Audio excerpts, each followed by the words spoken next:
Good evening, Super League fans and managers. Hopefully, we are live across the globe, um, despite a bit of a technical glitch, but it does indeed look as if we are live. Mr. Fifey, Stephen Fife, will be joining us on co-commentary very, very shortly. He just had a couple of last-minute things to have a look at. In the meantime, we can have a look at what happened on Wednesday night. Good evening to Alf. Good evening, Scott, Ryan, there, Mr. Wob, Mr. Duggan. Everyone is turning up.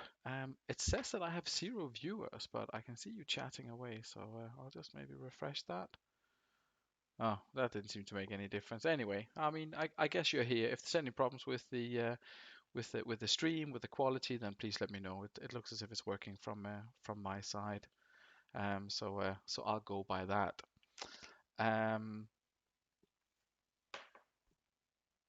First up, let's have a look at the table. We have Lokomotiv Boston, who are obviously way out in front, and yeah, there's a bit of a gap down to Haggis Hunters. We'll see how we'll see how they get on. We'll see how they get on tonight. Obviously, under slightly new management. Let's have a quick check here. Right. Okay. Hopefully the chat can. If you can hear me, can you confirm? I had a bit of a problem with the signal here, so if someone can just confirm that it's actually being broadcast, then that would be great.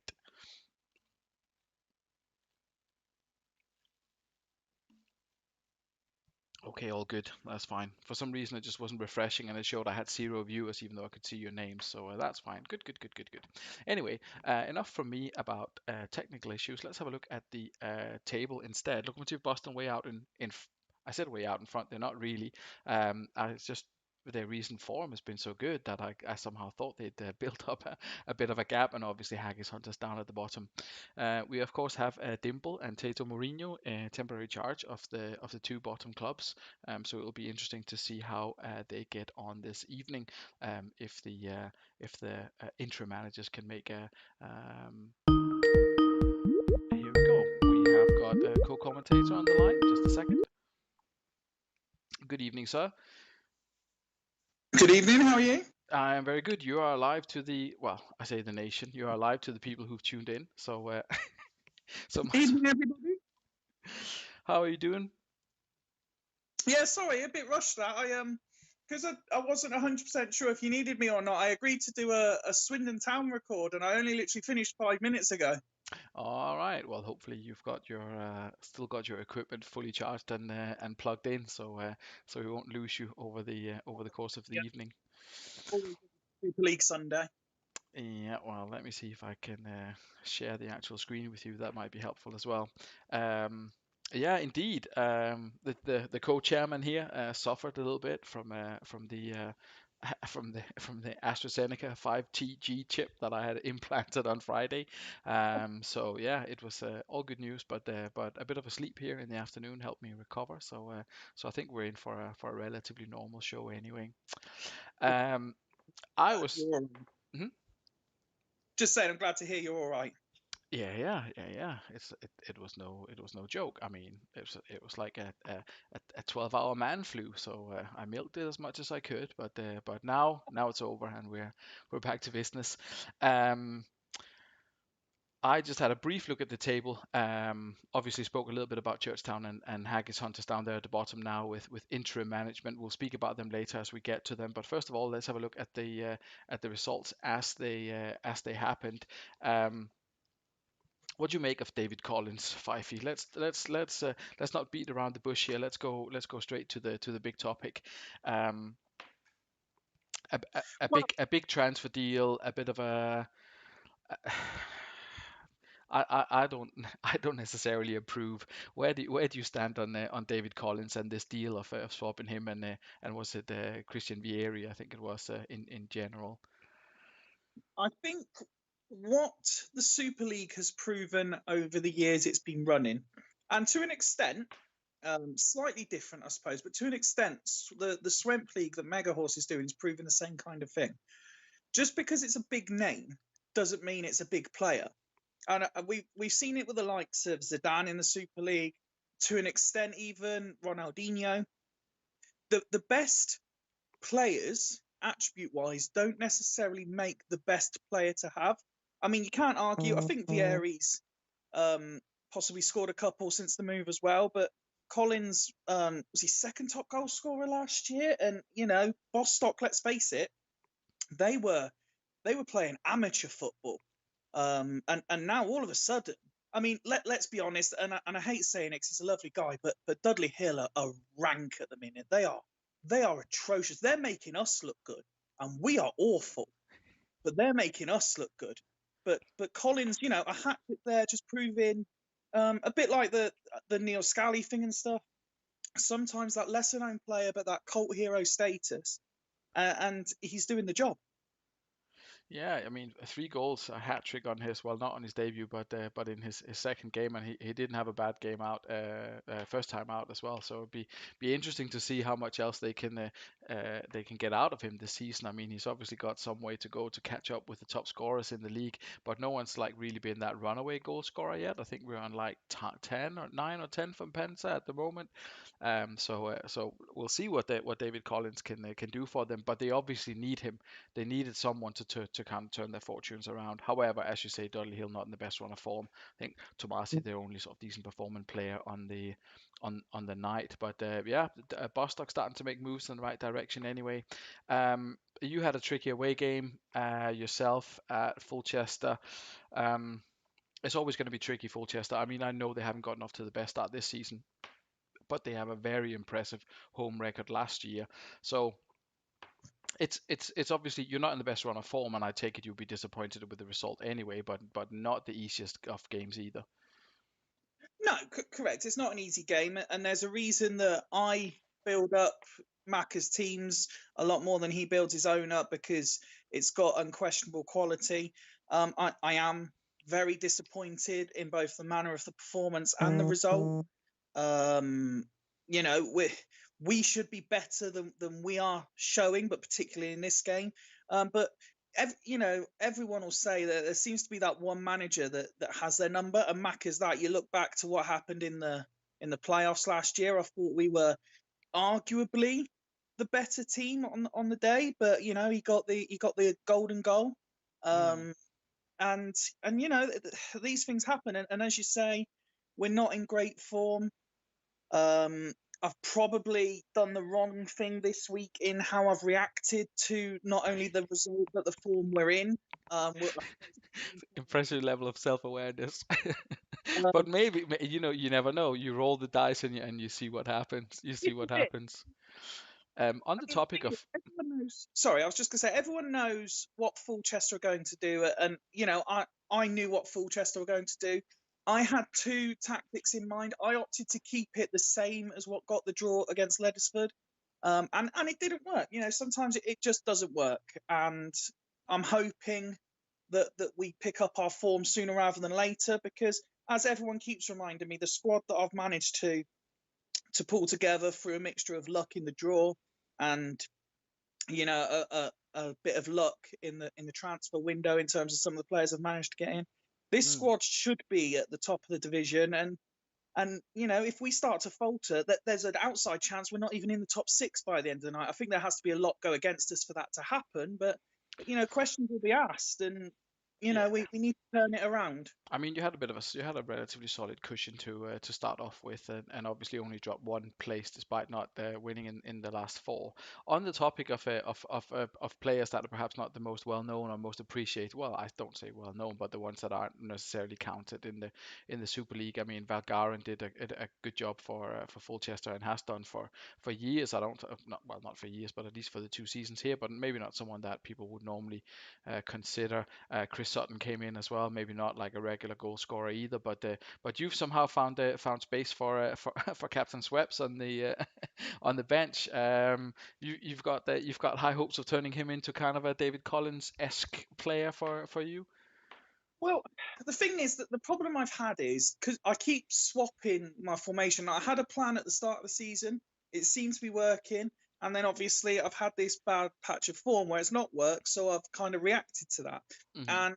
And losing Ronaldinho as well in the transfer deal that I had Mm-hmm. meant I was lacking perhaps an option. And I found when I sort of adapted the formation, I dropped David Dunn into the reserves, and that kind of meant I only had the three in terms of Ronaldinho, Mackay, and Kjell. Mm-hmm. But if you're playing 2 or 3 at a time, that doesn't give you much option. So I promoted him, not with a view to necessarily him starting, but just to having that extra, that extra option available. Like tonight, for example, Robbie Keane isn't fit, so it means Uh-huh. I've still got options available. True, true, true. Yeah, well, it'll be interesting to see anyway. Let's run through the rest of the results as well. We have the Gazelles were at home and lost to Astor. I mean, resurgent is maybe a strong word to use, but they've definitely picked up a couple of good points recently, Astor, haven't they? What you made of of Alves' sort of revival recently? You know what? To, you can't say enough positives about Alpha, what they've done in recent weeks. Everyone had them nailed on for bottom of the league, and it's not like they're getting 1 or 2 results. I think it was Duggan on comms, and he said if they win this game, people need to take them seriously, and it's true. Mm, I don't think it will dent people's belief that Gazelles are arguably the best 1 to 11. mm-hmm. Um, but what it will do is it will make people think, do you know what, Asta have to be taken seriously this year. Alan Shearer in particular, I mean, 6 goals for the season. You didn't see that coming. Someone who found themselves in a bit of a similar position to you, but who didn't have as much of a cushion to rely on in terms of points. Hools, not saying the wheels has come off the Norwegian Viking bus here, but it's not been plain sailing for them. Definitely has it recently. No, and Hools are the team that I tipped to finish top this year, much like I did last year, to be fair. And you're right, they find themselves in a similar vein of form as us. Um, However, what you got to say is, as I've said it a few times, and they think I'm joking to an extent because of what they're saying about me, and I'm just trying to deflect and try and put pressure elsewhere. Dragons squad is really good. They have worked really hard in the transfer window, and as such, I genuinely believe they should be targeting top 4, not just top 6. And I know they keep saying, but we're a striker short. Rah, rah, rah. They're still scoring goals. It doesn't matter who scores them. Look at today. Alisson scored for Liverpool. It doesn't matter who scores the goals as long as someone scores the goals. So I honestly believe they should be looking top 4. But equally, as I've said, Hools are very dangerous. And much like what the hope for me is, it's without question a squad of their quality will turn it around and turn it around quick. Yeah, I mean, I think most of the squads sort of leveled out a little bit in terms of quality now, and it is fairly level. And if you look at the two squads, you could quite easily argue for one or the other, depending on the type of player that you prefer. But it really comes down to the day, and I think the league looks as if it's going to be closer than it's ever been. We say that every year, but apparently that's the direction that we're going in. Actually, one of the points I was going to make when talking about Halls is I thought last season was absolute quality for the drama, and everything was still to be decided except for who finished bottom. I think on the last day, and I Hmm. think this year it's going to be even closer. I think like all 6 positions, because no one's running away with it. Normally by now at least one team's kind of breaking away, but no one is, and I think it's going to be a really interesting year. Yeah, it's definitely going to be close. And another turnaround here, Churchtown. So with Mr. Lee Dimble in charge, managed to pick up a win on the road at Leddersford. Javier Zanetti, who's been questions not been raised because he's obviously the average in very very highly, but just in terms of contribution, we often talk about that because it's easy to have these kind of wing backs getting exceptionally high actual ratings, but whether they contribute in terms of goals or not. And I think if you are Churchtown and if you're down here, then you really need someone like Zanetti, not only to get a 10, but also to pick up assists, etc. Uh, what do you make of Dimble and his chances to turn this around for Kieran's side while he's moving house? Yeah, I definitely think, 2 wins out of 3 is good at this level for anybody. But to do it when you're rock bottom of the league against 2 teams that were in the playoffs last year, 2 teams that were in and around the top of the table. I was top when he beat me a couple of weeks ago. Mm, mm. Um, and the likes of Stee in that when Dimble said he got the job, Stee came out and said, "You watch Churchtown be turned around because Dimble's really good. He is really good at this."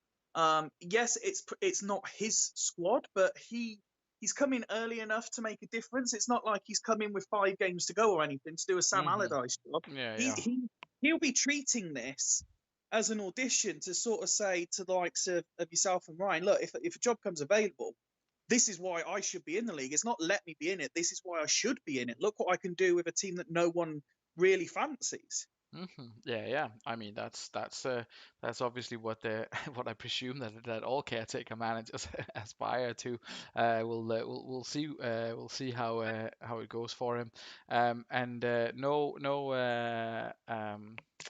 no Ronaldinho goal for Leddersford. On I mean, it's a decent looking player that suddenly turned up at Leddersford, but maybe he just needs a game or two to get it firing. It's similar to what I said about Gazelles. The fact that they lost to Churchtown isn't going to discredit anyone's reputation of Hodge's team. It's Mm, just building up the reputation of Churchtown. Because anyone, as you've said, the league is that even. Anyone can beat anyone. hmm So no one will be looking at that thinking, Leddersford lost to Churchtown. There's no way they'll make the playoffs. It'll be more like Leddersford lost to Churchtown. Whoever they're playing tonight will be thinking, oh crap, here we go. Yeah, yeah, and Leddersford obviously one of the teams that can go on a long unbeaten run if it comes to that. They've certainly shown that in the past. Um, Shithouses that can't score goals and just sit back and defend and don't do anything have decided to stop sitting back and just defend and stop scoring goals and actually become. Are they the top scorers in the league? I doubt it, but it's close. Well, they are. They're a couple of goals behind Sloss, obviously, who went through like a couple of incredibly crazy high scoring games, but still only conceding 11. Um, is it all down to Haggis Hunter's poor goalkeeper performance, or is he really starting to show what he's really capable of as a manager, Greavesy here? Do you think? No, it's not just a poor display from Haggis because they put what was it 4 or 5 past Steve the week before. As I said to Greasy in the week, if this Loco go on and won it again, I'd be absolutely fine with that, with the exception of being frustrated that I didn't do it because at least this is entertaining. Um, Mm. it's when he decides to revert to type and start shithousing again is when I'll be annoyed because this is what he's capable of. I mean, and again, talking about players that maybe aren't the most fancied in the league, but this is a guy who's had who's had has had a relatively good debut. I mean, an 8 and a 10 in his 2 games here, and 2 goals, 5 assists. It's quite impressive. Obviously, a little bit of a, let's say, not a cheap background, but obviously a Haggis side that didn't turn up. We'll speak about Potato Mourinho and his potential impact a little bit later on. Lastly, let's just go to the last game of the evening, which was Northern Burn against Spartak Sloss. Tsigalko, he's kind of like not yet the story of the season for me, but I feel, yeah, reuser. I noticed that, Doug, on the commentary. Sorry, the pronunciation of Martin Royce was quite interesting.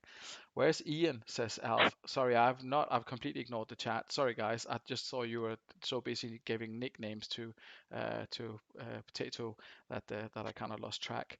Mr. Campbell is on Tinder date number 98. We all wish him well in his quest for love. Um, back to the topic at hand. As mentioned, I don't think Sigalko is quite yet the story of the season, but I feel that he could be. What do you make of that particular statement? Am I talking out of, or is there something to that? Well, no, I mean he's got the numbers there to suggest that he's going to be challenging, and this is. Are we finally seeing Ian on the march to doing what we've said he should have been doing for the last 3 or 4 seasons, however long it's been?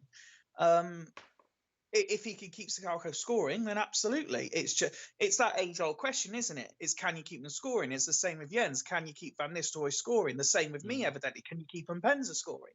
yeah, If you are going to rely on this one guy, can you keep him scoring? Can you keep him fit? And can you keep him in form?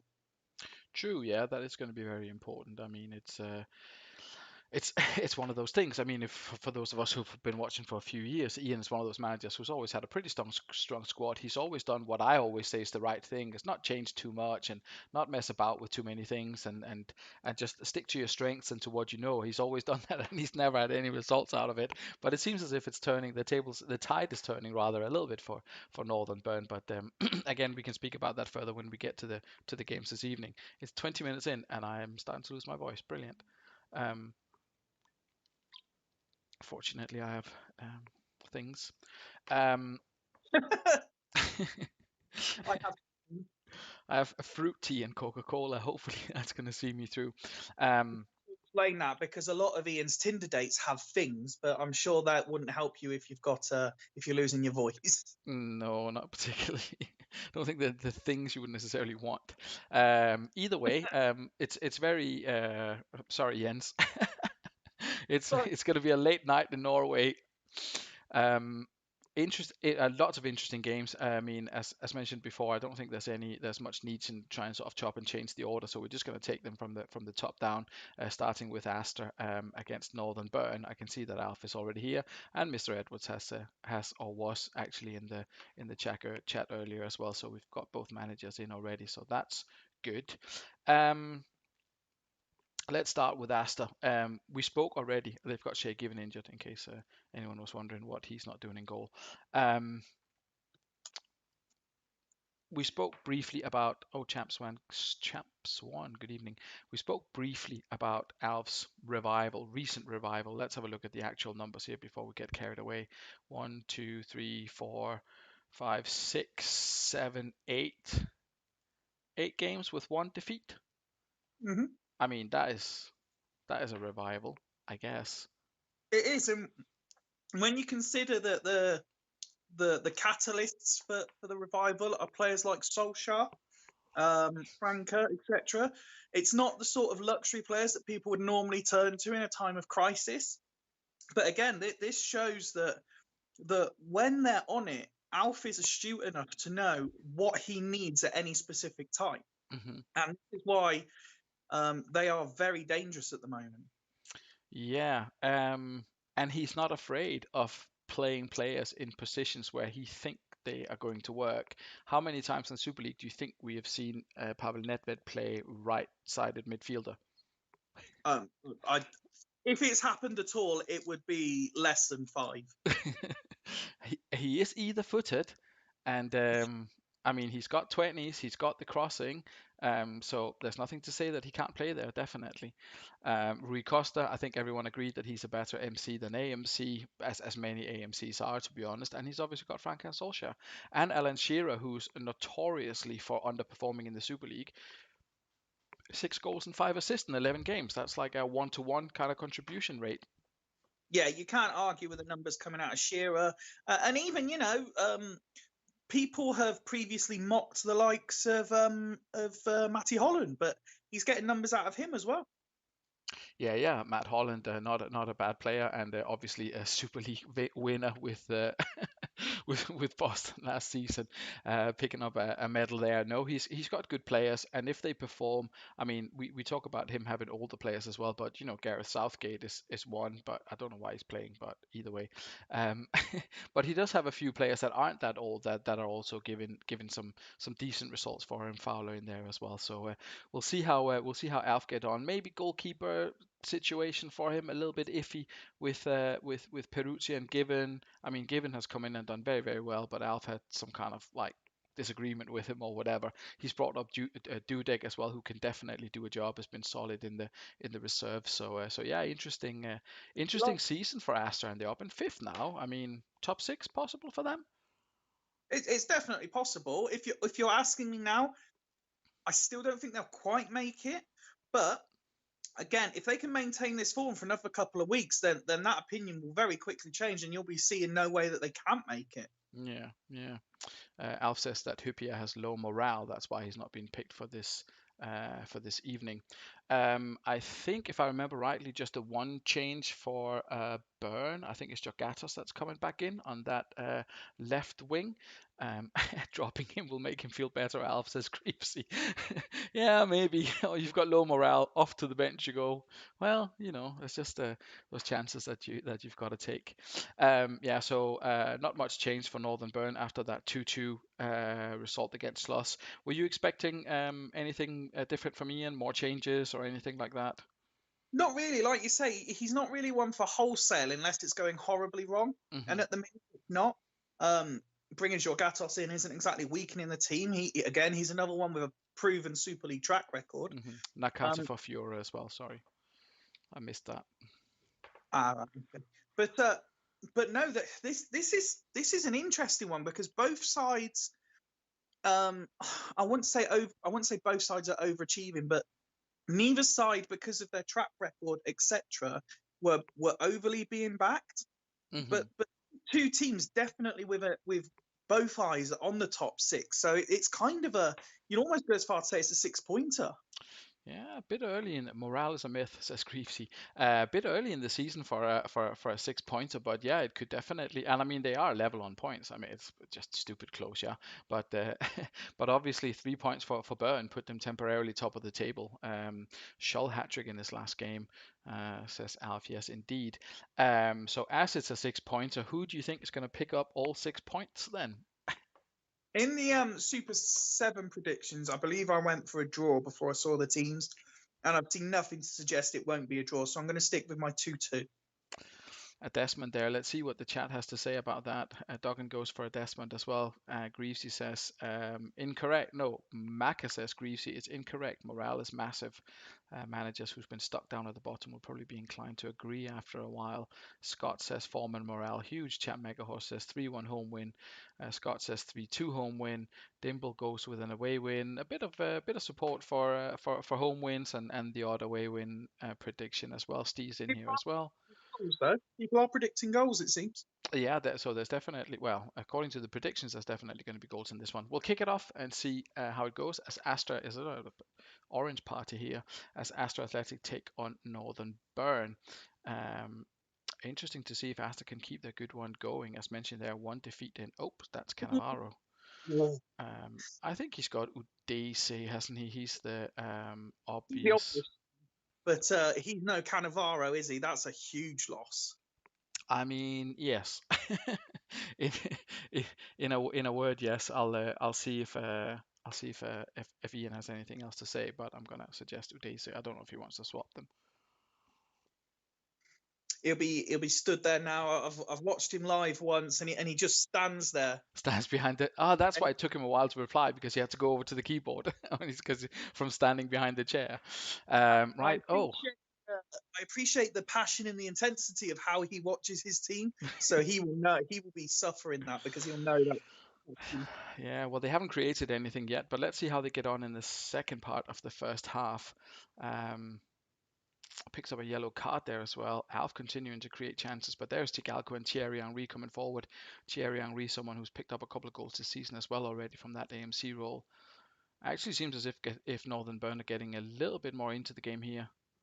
Oof, but it's Rui Costa with his first goal of the season just before halftime, putting Astra Athletic 1-0 ahead in what I think we can class as a tight first half. Would that be a fair assessment?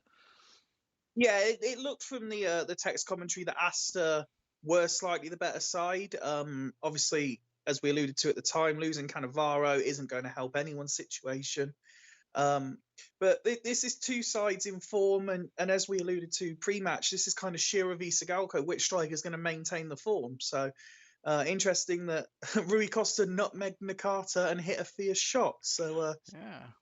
that both teams are focusing on the main front men, and it's allowed a little bit of room in midfield for some ingenuity and a fine finish. Yeah, I mean, at least Tigalco's had. I can see that Cannavaro's fitness only dropped to 47, so maybe not as serious as you could have feared.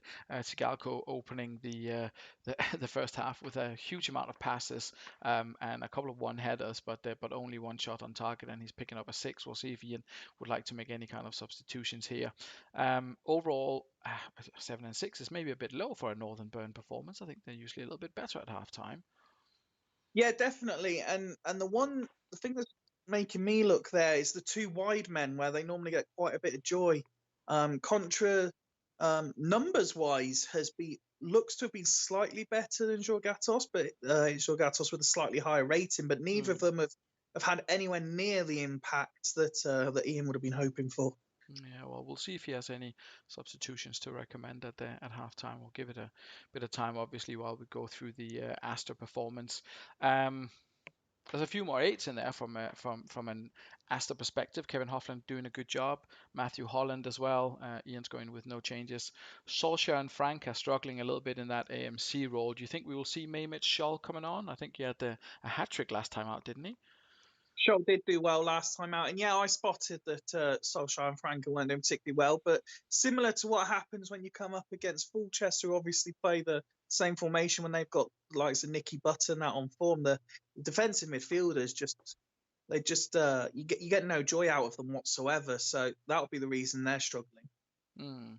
Alf has indeed asked for Mehmet Scholl to come on for OGS, so we'll see if he can have a similar impact in the second half. Early goal for Northern Burn, really, isn't it? Otherwise, it's going to be very tricky for them, I think. I do envisage it being a tense second half, though, that it could go up to sort of the 88th, 89th minute before it's all done and dusted. Well, we'll see. We'll be fingers at the ready on the commentary speed button to turn it down a little bit as we get to the business end of the second half, unless it's already done and dusted by then.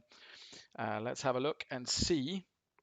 Oh, it's Del Let's go. Piero, that man Del Piero, who is has found a new lease of life under under his current manager. Something we haven't really seen from him in the Super League before. But Alan Shearer continues his great run of form. The question is now, can Sigalko fire back? He has been trying a couple of times here, I've noticed, in the second half, but we've not seen him hit the target yet, I don't think. 25 minutes to go, and it's Asta still, I won't say in control, but perhaps creating slightly more chances. And there is Kalusny. I think the assist came from Nedved down from that right hand flank. Be interesting to see as we head towards the last 15 minutes. Northern Burn are still creating chances. We've got 10 minutes to play. Sigalko coming forward there. We'll try and drop the speed a little bit after that. Sigalko into Nakata. Didn't really want to see Sigalko in the role of the guy setting up. He should be the one finishing, but seems to have petered out after that, after I reduced the speed. And it does indeed finish 3-1. Astro Athletic running out, 3-1 winners of this one. Very, very solid performance to them in the second half. Northern Burn definitely had more chances, but very wasteful in the second half, weren't they? Yeah, Astor are firmly on the march now, and just to echo what I said at the start and what Duggan was saying midweek, everyone has to be looking at them now and thinking, I really don't want to be playing them. They are in such good form right now, No, and they yeah. lost one in nine. I mean, it's difficult to argue with.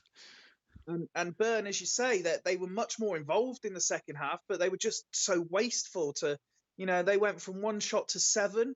But out of those six second half shots, only one was on target, so that was the goal. Um, Yeah.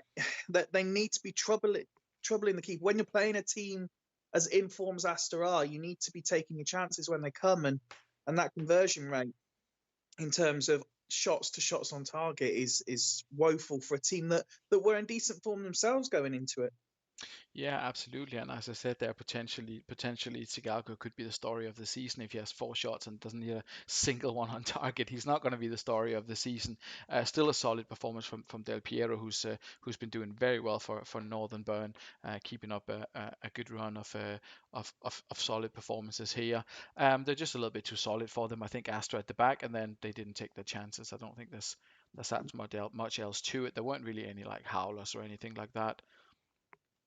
No, and it is reminiscent of when you've come up with against Fulchester teams in the past. Alf seems to have absolutely nailed what Maka does, because this is a very Fulchester-esque performance where you do enough to win the game Hmm. and look comfortable at the same time. Yeah, Ryan asked there if he could have a quick look at the league table. Yes, he definitely can. Just please bear in mind that all the teams that haven't played have been assigned 1 point because they are effectively already started and sitting at 0-0. But yeah, Aston Athletic at the top of the table. They could be there at the end of the evening, of course, as well. We'll have a look at their performance. Radoslav Kalushny with a man of the match performance. I didn't predict that. Rui Costa coming in with an assist and a goal, and Shearer continuing his great goal scoring run. Couple of not brilliant performances in there, Southgate, but he's obviously got Hubia to come back. and Franca and Solskjaer. Maybe that's the only place he kind of need to look at, maybe in terms of the AMCs. Alf, what do you think? OGS and Franca, long-term solutions if he's going to be keep pushing for a top six. Well, we know Scholl's in good form. Solskjaer's been in decent form since he took him from me. Definitely in better form than Tristan's been for me. Again, Matty Holland getting another 9. Just proving the doubters wrong. Yeah, Southgate 6 will be disappointing, but when Byrne haven't really attacked a great deal, they attacked some. I'm sure Ian would have wanted more. He's probably mainly got it's dropped down to a 6 mainly because of the yellow as opposed to much else. Yeah. But yeah, you're right. Alf will be looking at the 6s, thinking, can I get much more? Should I be starting Scholl, who's arguably in better form? But everything he's touching is turning to gold at the minute, so I don't expect to see anything wholesale changes at the moment. No, you're probably right there, but we'll see how golden it is at the end of the evening. As mentioned, Asta could be top of the table. Let's have a look at who we've got coming up next. We have got Dragons against the Gazelles, so another interesting game. A little bit of A hell of a game. yeah, a bit of a an upside down compared to last season. There's a few new faces in the top six this year. So let's see with Dragons. I don't believe there was a huge amount of changes for Dragons in this one. Back to their striker. Why? I mean, is he that bad? I guess he is. Um, back to the striker situation that we touched upon earlier. Constantino, Colback, front three. I mean, they've not done badly, but do they have a point? No, they don't have a point. Their issue is that they don't have that big name. But if you ask, would Steve rather not have Crespo and be where Dragons are? Yes, he would. Yes, they can say, but Mpenza's the reason I'm where I am. That's probably the case. But you don't. If you've got goals in the whole team, you don't need one striker. That's the difference. So they might, they've got Back, they've got Cole, they've got Balmer that can score goals. I'm, for whatever reason, to my detriment, I only seem to have Mpenza that can score goals. So it balances it out. So yes, they could argue that if you're looking purely at the numbers, their strikers are not contributing as much as some of the other strikers. They're not Mpenza, they're not Collins. But I think it's a myth, and they're using it purely as a deflectionary tactic because they're expecting an impending doom, which I don't see happening this year, because what they've got from Davids down is as strong as anyone else can put out. Yeah, in their defense, I will say that Constantino has been dog shit for 4 seasons in the Super League. So and they are playing him. So so we'll see. But I get your point. They have other sources of their goals, obviously. The problem, then they would be playing backup there and having someone else behind him. But the point that I keep making to them is they identified defense as their weak point, which is what they've done. So many big name strikers have moved, which I know they attempted to go for, but they didn't try hard enough because they wanted to improve defensively, which they have done, and that's the reason they're in the position they are. So yes, they haven't got the big name striker, agreed. Is it going to be a big problem for them this year? No. Well, that is that sorted then. A team that's certainly not short on Romeo not getting a shout, says Greavesy. No, I think he's just chilling, isn't he? Yeah. They've got Nicolau. They've got Huntelaar. Huntelaar scored in the Super League in the past. Oh, that's maybe pushing it a bit, but but Nicolay could do a job. I mean, they could try him. You know what I mean? Bernard Romeo got goals for Churchtown, and he has scored in the reserves as well. They aren't like complete. They're not worse than bloody Constantino anyway. But either way, we'll let the managers decide that.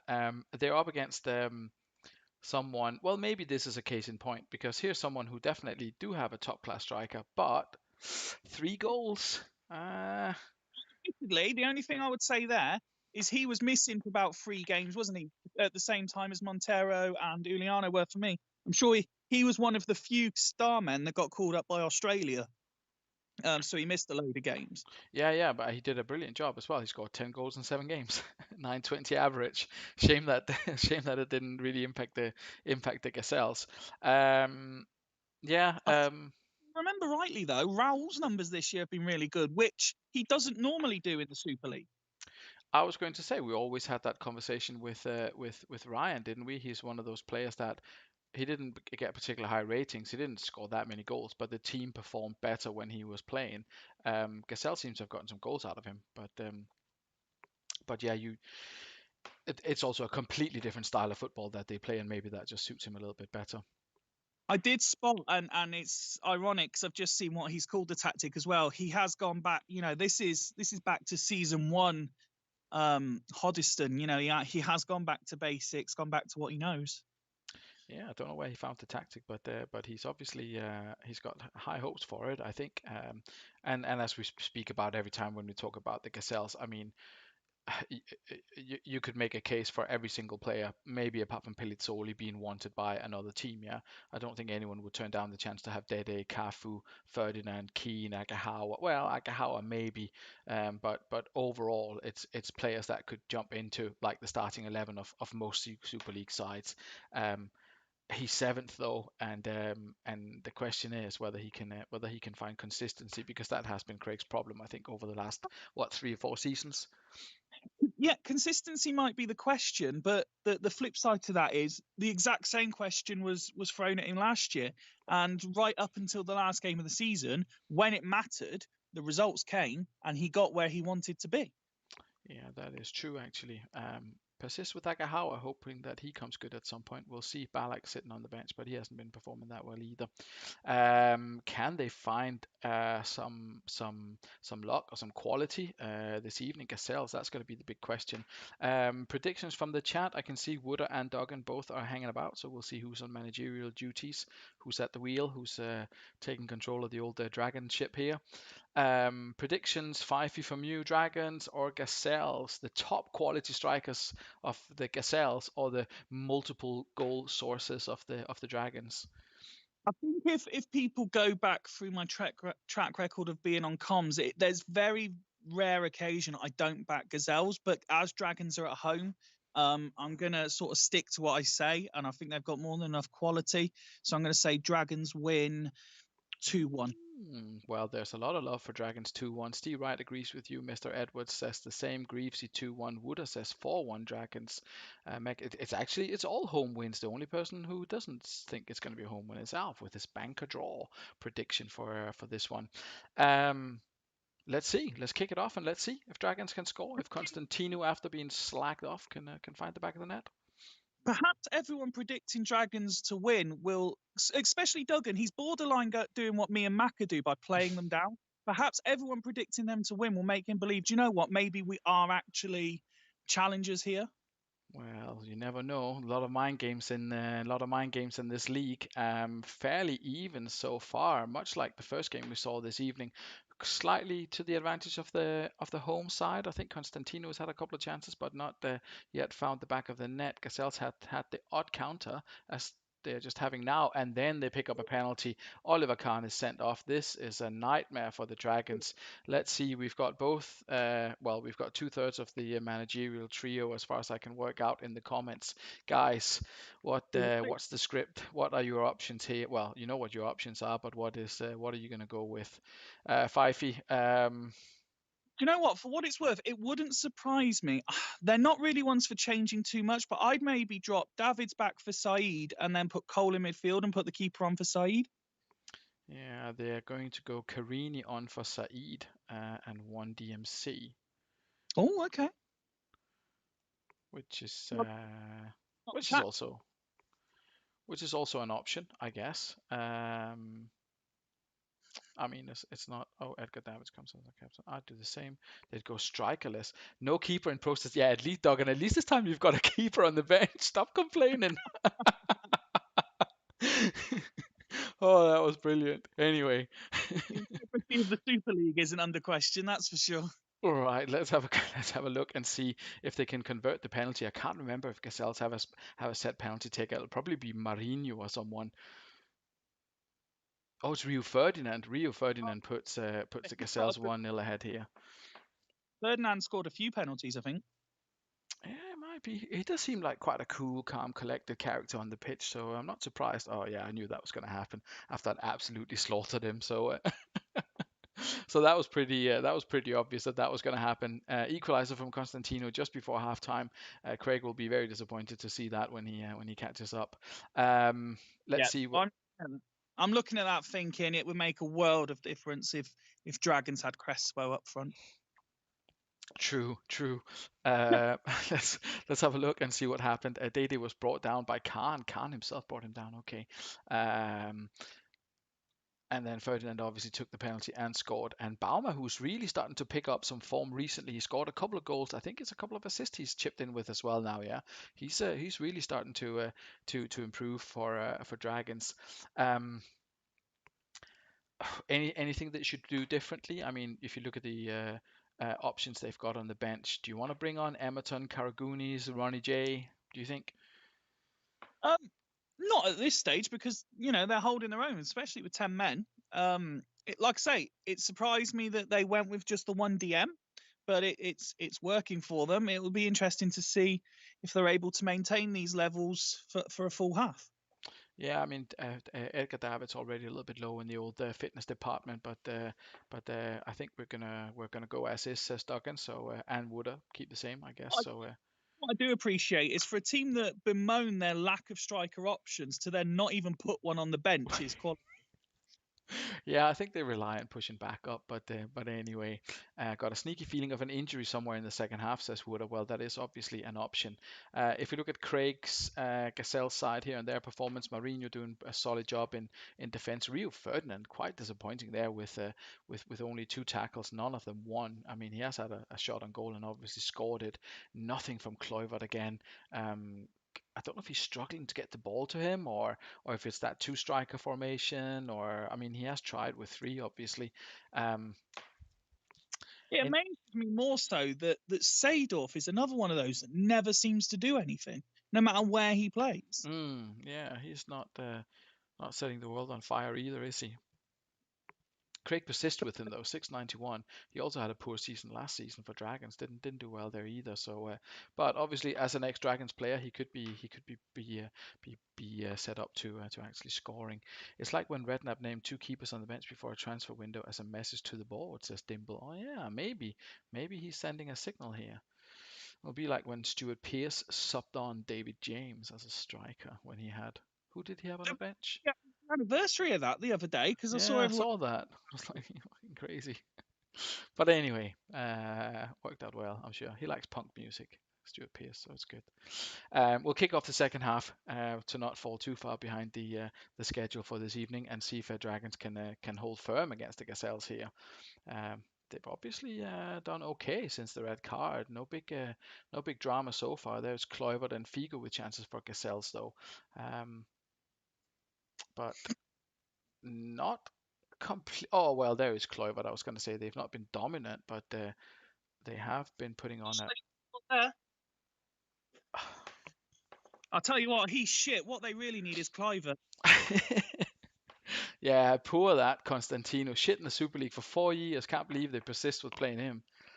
Um, but it's going okay for Dragons. They could pinch a draw here actually. Agahawa is coming forward though. There's Raul. Raul with plenty of time. Carini saves it. Would have been a great goal apparently. Carini throwing in a huge performance here at the end to keep Dragons in it. Perhaps even give them a chance on a counter. Free kick to Gazelles. It's Seedorf with the free kick deflected off the wall. Cole handles the ball. It's nervous times for the Dragons, but they do hold firm right at the end. Good game. Yeah, solid game and a good bit of entertainment there at the end with Gazelles having quite a few shots. Ferris. I mean, Craig will be disappointed, won't he, to not have made the most of that.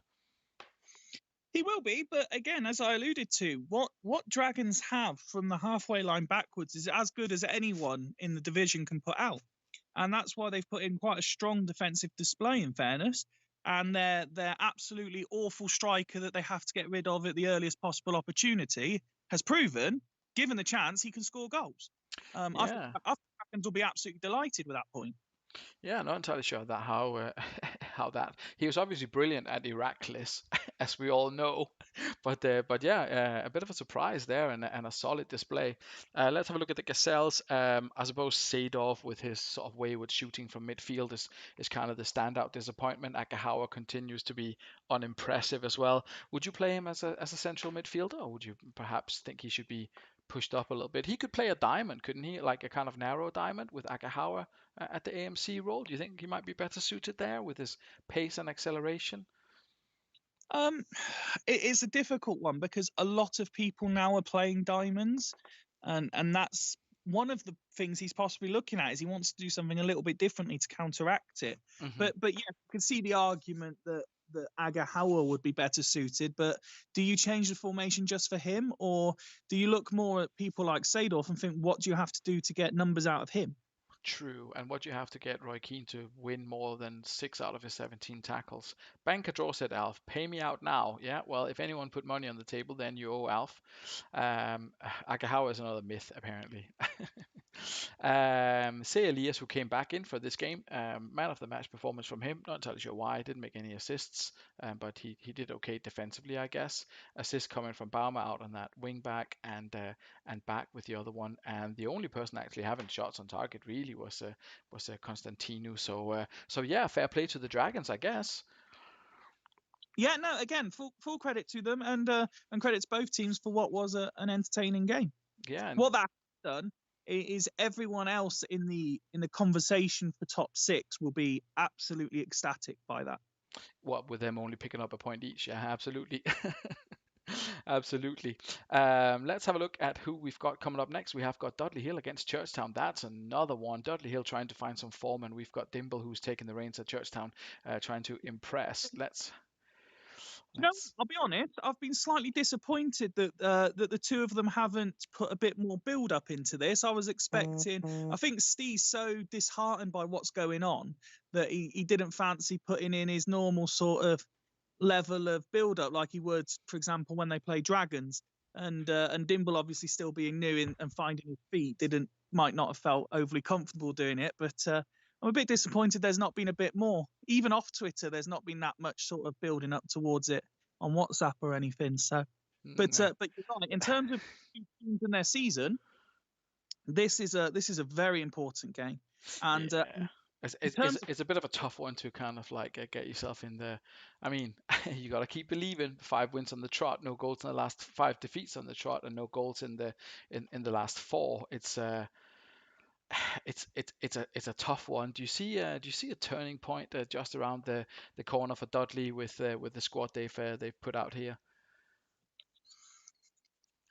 um, yes, the team they've put out is capable of turning it around. As was alluded to in one of the earlier comments, form and morale, I believe, are massive. When you're in a rut, it's very difficult to get out of said rut. Um, so I like that Steve is still trying things to get it right. And I think when you've got players like Crespo, like Boya, like Alex, like Tomasi, it again, it can't stay wrong forever because they're too good for that.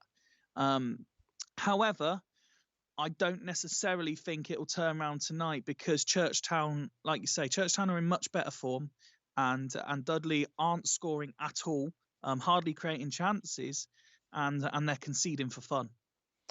Yeah, it's not been pleasant viewing for them off late. Persist with Sereni as well. I know he's got a very good average, but the last 2 games have been quite painful to watch.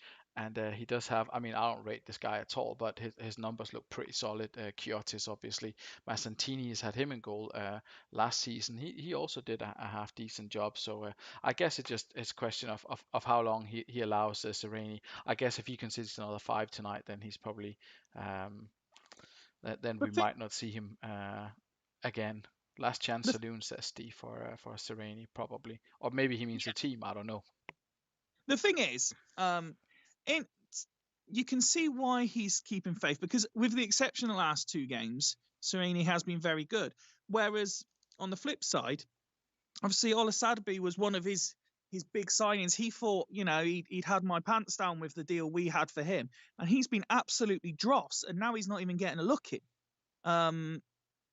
And that tells you all you need to know, that sometimes it's not as cut and dry as you think. So I do think some of the transfers Dia has done haven't worked out the best for him, and I know he's been talking about Luca Toni having more of a important role to play.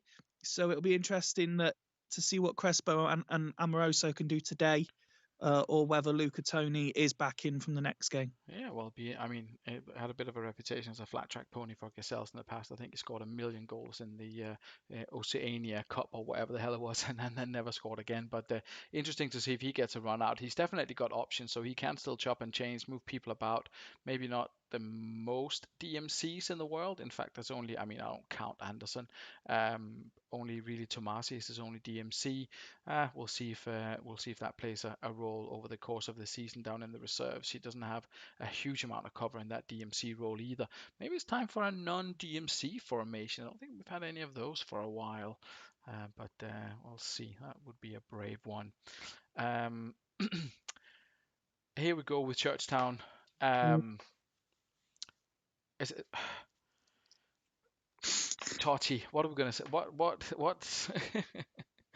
I mean, he's had sevens out of him, I guess, but so did Kieran. Can he do something? Can Totti do something in the same way that Del Piero all of a sudden is doing something for Northern Burn? I think is my biggest question, because I know that Calazzo will come good, Zanetti will come good, Doni will do something. Some of his strikers will score goals as well.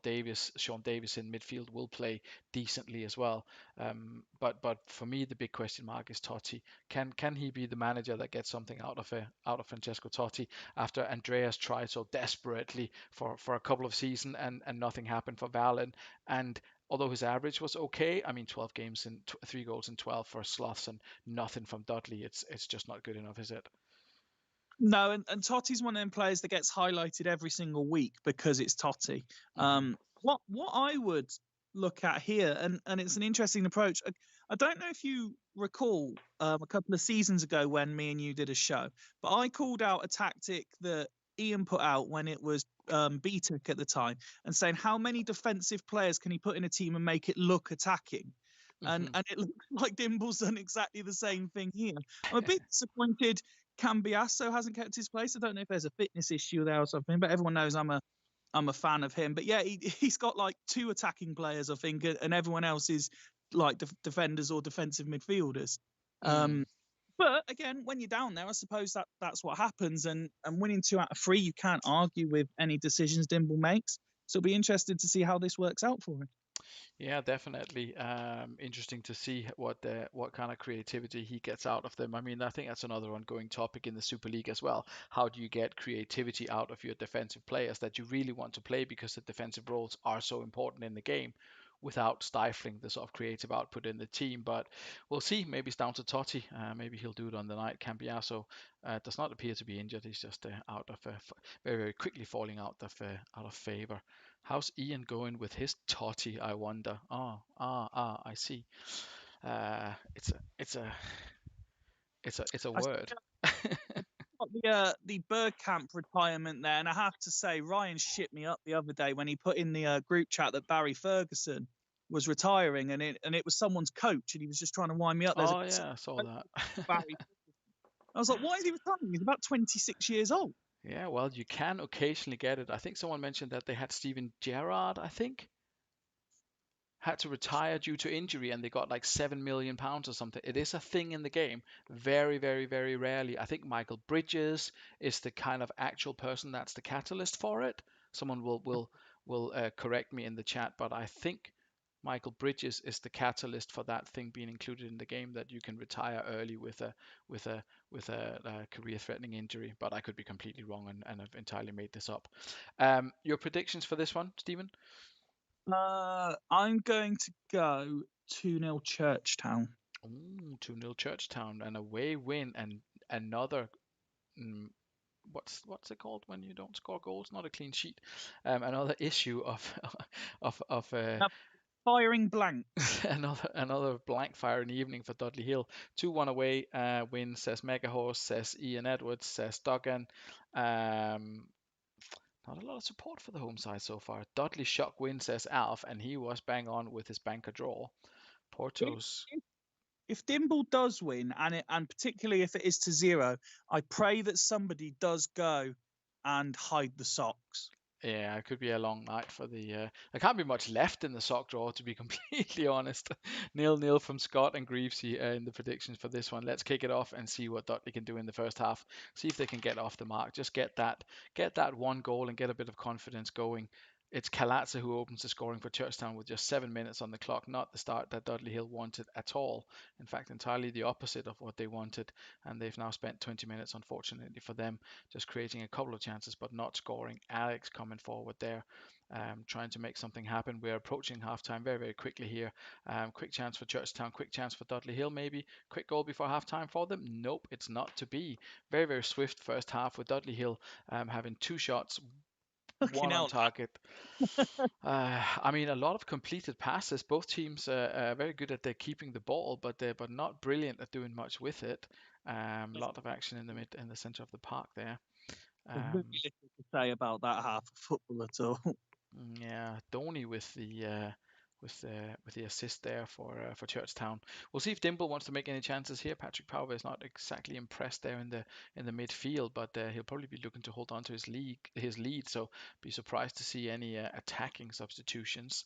I saw a fine save and scored, so one shot seems a bit off. Yeah, it probably was. Unless there was an offside, maybe, in which case it gets neglected. That's what I think, Mr. Dimble. But either way, keep assist, he says. Would you have done anything different, Fifey? Would you have tried maybe get Robert Pires in there or get Deebril Cisse and give him a little bit of a run instead of Elba, maybe, who's had a bit of a pissy first half? Um, it depends what you're looking for. Clearly, Dimble's set up to park the bus, fearing a Dudley backlash for everything that's happened to them. So from that sense, no. Mm, But if he's looking at the numbers, thinking, one, fuck me, that's not an advert for the Super League, and two, Dudley are fucking atrocious. We should be doing a lot better. Then yes, you'd be looking at him and Cisse thinking, can I get them on the pitch to do something a bit better? would have been a brave man to take off Totti for Robert Pires, but Robert Pires anyway. Double substitution incoming from Mr. Wright, presumably. It's actually not done too badly on paper. They've passed the ball around a lot. Tomasi very, very dominant in that DMC role. Conceição out on the right-hand side, and Alex in the midfield not delivering. I'm convinced headers aren't counted as shots even if they go in, says Mega Horse. We'll keep an eye out for that. Um, uh, are we going to see Luca Toni? I don't know. Gustavo Lopez is there. Patrick Anderson. Not we'll see we'll see what Steve comes up with, but they've not played badly.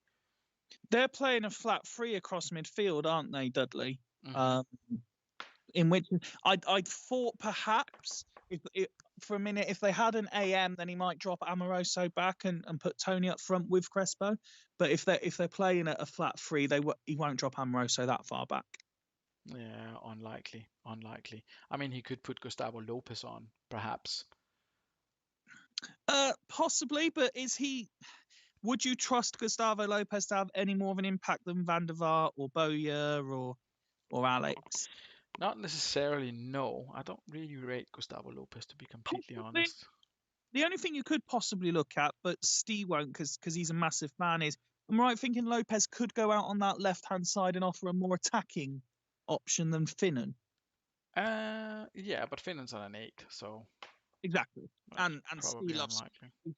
Steve's got a poster of Finnan above his bed. Let's see. Tony, yes, I thought he might have done this. Tony for Alex. Van der Vaart central of 3. Amoroso on the left. Oh, he has dropped Amoroso back. Yeah, I thought he might. I mean, he's got to give Luca Toni a run, hasn't he? Really. Yeah, definitely. Um, I will say one thing I don't like about this particular formation, and people are free to disagree. I don't like this.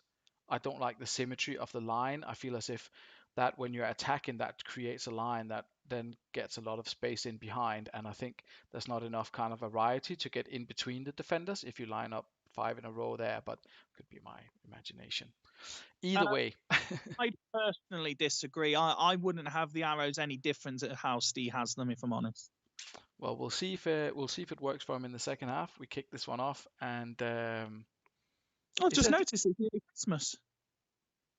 Oh yeah, 18th of December. Lovely move by Dudley Hill there. So at least they had something early on in the second half. Sereni there with a good save. Um, It's all Churchtown again now. yeah, it is. Although there is an injury to Patrick Pauve, so gotta see Robert Pires now, huh? It's got to be a No, straight swap. I could see Mark Poom coming on and just playing two goalkeepers. It's that defensive. Or William Viali in as a DMC and Mendes da Silva up to midfield maybe. Well, he is holding on to a 1-0 lead, so I wouldn't particularly blame him. But we'll see what Mr. Dimble says in terms of substitutions for this particular injury. Just check in with Ryan if he can move Elbert to sweeper just to have an extra man back. Yeah, well, Pires and swap with Donny. Yeah, so we do that. That's a good call actually. Where is Mr. Cristiano Donny? There he is. No, That no, didn't no. work. The sub was for Cancel all Tower. changes. That didn't work. Sorry. There we go. I forgot to swap them before I swapped them. Anyway, there we go. Fire into the second half and see if we can get a goal from the Frenchman. Or if Luca Toni, I would like to see a goal from Luca Toni actually. See if he I'd can be like the man to see to. anyone score for Dudley just so they can score a goal. That would be nice. I'm sure they went on a similar run last season. Maybe that's my imagination. Let's put the. Oh, I've completely missed that because nothing happened. We'll just have extra additional time on slowed commentary. Here comes Finnan. Tony in the air. Oh, Lehman saves it. They get a corner though. Easy one for Lehman. Couple of good oh, chances here for Dudley right at the end. Crespo runs onto it, but um, Lehman is an absolute wall in the Georgetown goal and prevents 3-4 shots there from Dudley right at the end. Well, I say that it looked as if he prevented 3 or 4 shots from Dudley right there at the end. A bit more even in the second half, maybe, or relatively similar. Um, that's 3 wins in 4 for Churchtown now. As also 18 throw-ins to 3 for reasons I don't fully understand. um, I mean, it's not great for Dudley, obviously, but if you can offer any comfort, at least they created chances this time. Maybe not many, but they created, and they did keep it down to just 1 as opposed to 4, 5, or 6 as it's been in recent weeks. But yeah, a full plaudits to Dimble because, as I say, that's 3 wins in 4 now, and Churchtown again, similar to what people were saying about Alf a couple of weeks ago. They're now firmly looking up, and I know we spoke. Dimble was on the last Super League show we did on a Friday, and I asked him for however long you get the reins for, what are you looking to do, and he was kind of like, well, let's get off the bottom first and then look at the top 10. He doesn't think the playoffs are quite achievable, but he'd like to finish ahead of Stee and like to finish ahead of Dragons if they could because of the rivalry they have. I think he might start to look at the playoffs now and think, you know what, that with 3 wins in 4, everyone else is bang out of form. They could be on a march themselves. This is the type of run that we always talk about that people need to put together. When we say, oh, there's 8 games left, people are still in it. There's 7, 10 games left, people are still in it. They only need to put a run together. But this is the kind of run we're talking about, isn't it? You need to pick up, let's say, 12 from 15, for example, and then that's what's needed to catch up. You need to have that kind of average. So yeah, so definitely. I mean, Churchtown will be looking up rather than down given recent performances. Um, That Lokomotiv have kind of become the Churchtown of previous years, where Kieran was balls out attack, and now Dimble's in. He's gone full Breevesy and like, I'm going to win every game 1-0 by having every man behind the ball. well, it's worked out on this particular occasion. The stats are pretty much identical. Steve Finnan gets man of the match, so maybe a decent idea to leave him out there. lacking in creativity, to be completely honest, from my perspective. I don't know if it's the five arrows or whatever. I don't know if a 4-3-3 or something like that, or at least try and get a goal. I mean, even if you lose, then get a couple of goals. But I appreciate it. It's a complete nightmare. I've been down at the bottom and not won 13 games in a row myself. I know what it's like, and so do you. Funnily enough. I'm very well aware of what's going on. Mm. That's why I was delighted when Dan Megahorse asked me if I'd go in with Swanee with the Sons of Gondor, because I was like, yes, I'm used to it at the bottom. I know what I'm doing here. Very low expectations. Very low expectations. Can literally only succeed. But anyway, tried scoring every game. Yes, well, I know we tried scoring. You tried scoring every game, but sadly for Dudley, it's a nil for them, and the struggle What we need to do, I continues. think Steve perhaps needs to speak to Ian about signing for Dudley, because he's got a decent scoring record. Well, has he though, or is it all just a story that he's? You want to see his stats? Well, no, I don't. I'd rather not actually. I've seen, I've seen enough pictures of Scottish people without their clothes on to last me a fucking lifetime today. After that, this scandal in George Square last night. But anyway, we move swiftly on from that particular topic to haggis hunters against Bostock Yeah, Stanley. quickly on to Haggis Hunters. Yeah, the derby that isn't a derby, or whatever it is, I tell and you, yeah, it's I all. I appreciate what Scott was saying about that one, but you know full well if he wins this, then it's a derby. If he loses it, then he was right. But if he wins, then it's a derby. But don't forget, does Ian wear a kilt? I sincerely doubt it, Alf. Well, maybe under the right circumstances he would. He didn't when I met him. He was He's a wearing. traditional sportsman, I think, Alf means. Does he wear anything under the kilt? I don't know. I wouldn't want to find out, to be completely honest. But either way, he's not here and he's not in charge. Potato Mourinho This is is great. rolling the dice this evening. Um, and this is his formation. There's backwards arrows that are too long. There's the inclusion of Landon Donovan. There's plenty of talking points, isn't there? Yeah, there's plenty going on, and you know what? Full respect to Tato for doing something completely left field, completely different. Will it work? I suppose we'll soon find out. I don't think it's something most would have done if they'd had the option of being Haggis boss for a week or a month or whatever. But you know, credit to him for coming in and making a statement saying, I'm not gonna stick to tradition and I'm gonna do something completely different." Yeah, I mean it'll be. It's I think it's fair and it's a free hit, isn't it? Really, I mean, it's a home game. They're bottom of the table. Come in, try something different, throw all the attackers you can on, play Riquelme in that central midfield, and then hope that Vieira, Mendieta, and Stam can kind of like keep it tight at the back. Again, not sure if Cantillana and Gat have the stamina for those runs, but most people at this level should have really. So we'll see what the outcome is. Interested to see if Shevchenko, he's obviously played well but not scored a lot. Um, who else have we got in here? We've got Rossini, who's not played well and not really scored. We've got Henrik Larsson, who's I mean, something have to change for Haggis Hunters, and they have tried the standard formation. So maybe this will actually work out well for them. But I guess we'll just have to find This is out. this is as close as like a merge between the Swemp League and the Super League as we're going to see, because this is the sort of thing that is common in the few episodes of Swemp that I've seen and I've been allowed to co-commentate on. People are a bit more adventurous with their tactics. Hmm. Uh, so it's interesting to see someone embrace that in the Super League. I was fully expecting a two at the back job, if I'm honest. Yeah, well, here is a two at the back job. Not a lot of change for Bostock. They've obviously had two good results now on the spin with cheat mode activated up front. Milevski is the only change. I think he comes in there for, I believe it was Tudor, and then swaps with Good Johnson. So we've got Milevski on the left side there. Interesting how they deal with it. I mean, this setup might be quite good against the sort of regular kind of 2-7-1 variations, but they're up against something completely different tonight, aren't they? They are. But last time we were on together, I was quite critical of Bostock because I think the words I was using is they were pissing around with their tactics. Now that they're back to something that resembles a conventional Bostock tactic, Hmm. it's no surprise they're getting results because they have got some quality players. Um, but yeah, you're right. It'll be interesting to see how it does up against something that's not like a non-traditional Super League tactic.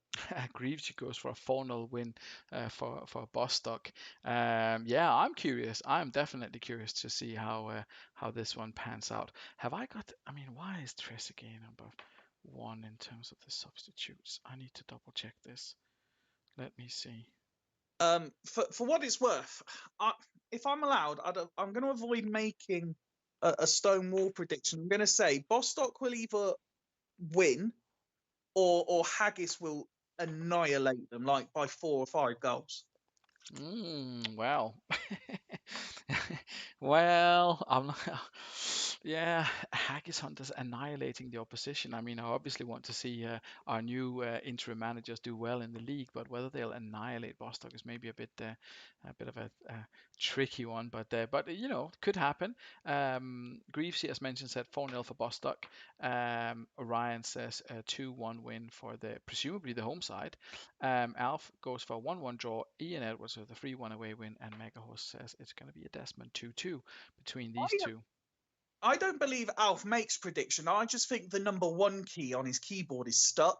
I was going to say, I thought you was going to say you thought that he sees directly into the future, because I think he has got a pretty good track record. Either way, Dimble says a 3-1, 3-0 away win. Duggan goes for is that Haggis, Hunters, Duggan? That messed me up. Either way, we're going to kick this one off. Sponsorship with a certain elite ice cream manufacturer, haven't you? There with some Hagen Dazs is what you're going to say. Indeed, indeed. Um, although I do believe I am more frequently buying the other shitty overpriced garbage for my daughter. What's the Tom and Ben and Jerry's? First half kicks off. That's how old I am. First half kicks off. Haggis Hunters have been doing pretty well, to be honest. But it's Brosek who opens the scoring for Bostock Stanley. Brosek, a player that I personally didn't know much about before joining the Super League, but he looks as if he's a very, very good from season 2, 3 onwards. Very, very strong player. Haggett seems to be playing okay. They just, as usual, can't score. Yeah, and Ariel Ortega doesn't have that kind of problem. That's 2-0 for Bostock, so halfway there to the 4-0 prediction that was given by Greavesy earlier on today, this evening rather. Well, it's actually worked out okay for Haggis so far in terms of play. Yeah, In terms of goals, less so. yeah, absolutely. Um, this is exactly what we were alluding to in the commentary. Haggis seemed to be playing okay, but it's just the same old story with them. They just can't score. Can't score and not brilliant at defending either. So then it's always going to be a long night, isn't it? Good Johnson, who's in a great run of form at the moment, is actually only on a 6. So if he starts picking up in the second half, that could be a game changer. Vincente, another player that we perhaps haven't seen too much of, but his stats are looking quite promising. Good acceleration pace, a decent flair as well. Someone who could maybe do something flown under the radar because he's not really been used very much, but that may be one of the keys to Bostock for the rest of the season. Brosick done a decent job as well. David Collins surprisingly quiet. So yeah, it could be a long second half if Gudjonsson and David Collins turn up in the second half, couldn't it? It could, but it's interesting that when you look at the players like Brozak, Ortega, Collins, they're not really doing a lot of passing. It makes you wonder. Like, they're Bostock are being very efficient with their attacking because their attacking players aren't really touching the ball a lot, but when they do, they're ultimately scoring. Yeah, and I mean maybe that I think it was Hottie who had some kind of success with completely bypassing a specific sort of area of the pitch, whether it was the MC area or something like that. And it seems to be working out for Bostock not to get into this kind of passing party in the middle of the park. Ryan there quoting the Who songs from like the 70s as well. After I've said about being old, well done. Um, meet the new boss, same as the old boss. Um, uh, what's he going to do in halftime? Let's not forget that this is a man with real life football management experience. What is he? That's it. You just ramp the pressure up. What's what's he got to do in the second half apart from Score, score is what he has to yeah. do. Um, and the problem is I don't really see what they're going to do too differently. Yes, you'd say Saha would come on, but who are you going to bring him on for? Because as we all say, the Super League isn't a home save, but you would back Larson to score. You would back Shevchenko to score. You would back Rossini to score. You would back all three of them to score more than you would Saha. So it's difficult to see what he's really going to do. Well, he's going to swap the keepers for a start. He does have one more substitution, obviously, to do something with if he wants. Brave, I think, to play Casillas in general. I think, as Ryan has mentioned on a number of occasions, he's really like kind of a big game player, especially early on in his career. And there could maybe be others that were slightly better. Bisari did have a 5 in his last outing last year. That's all for me, thanks. Well, okay, Mr. Potato Mourinho, we'll go with this. Um, and let's see if Haggis Hunters can start converting chances in the second half. But the thing is, they've got to start scoring eventually, haven't they? You'd say so, but we've just seen clear evidence that you can't go 5 without scoring. That's Still be delighted. penalty claim turned down there.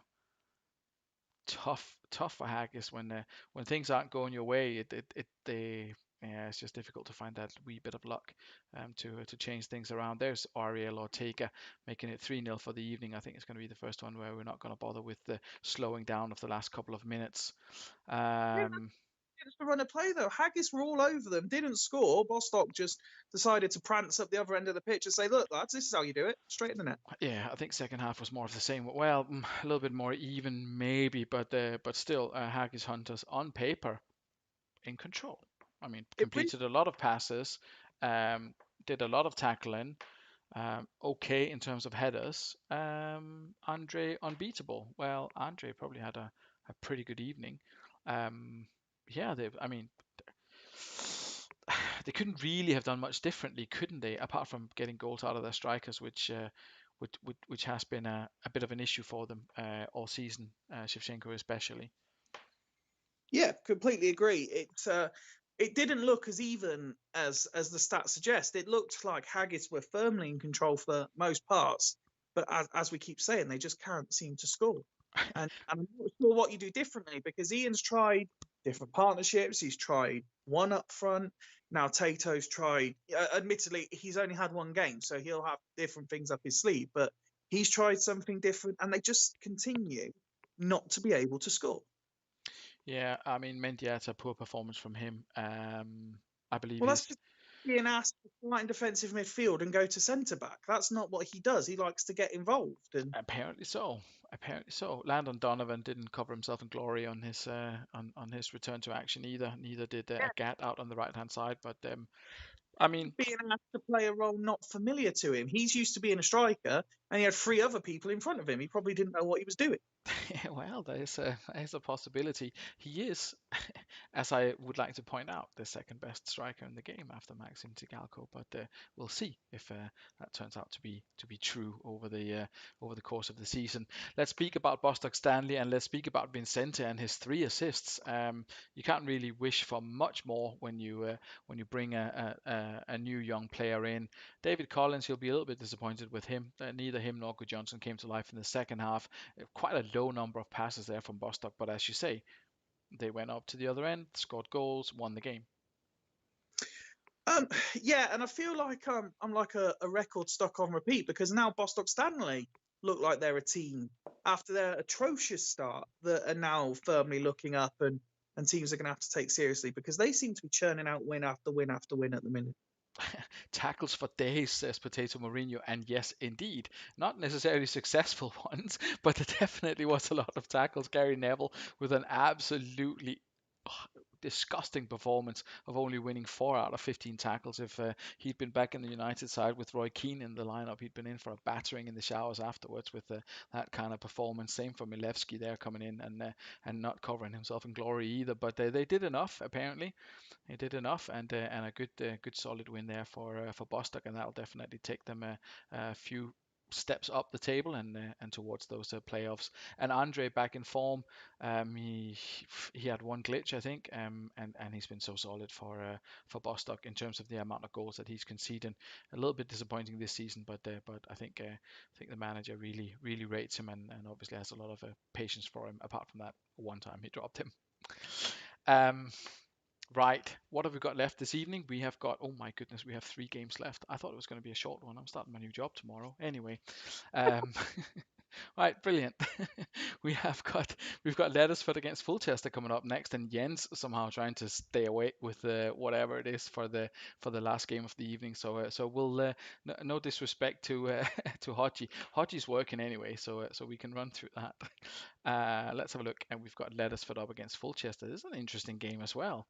Um, Couple of changes for Hodgie. Some enforced. Some, I think it's Simeone Gardner's injured that he was thinking of playing. Um, He's playing Ronnie up front. he's playing Ronaldinho up front. He's playing Eric Addo out on Oh, the left hand side.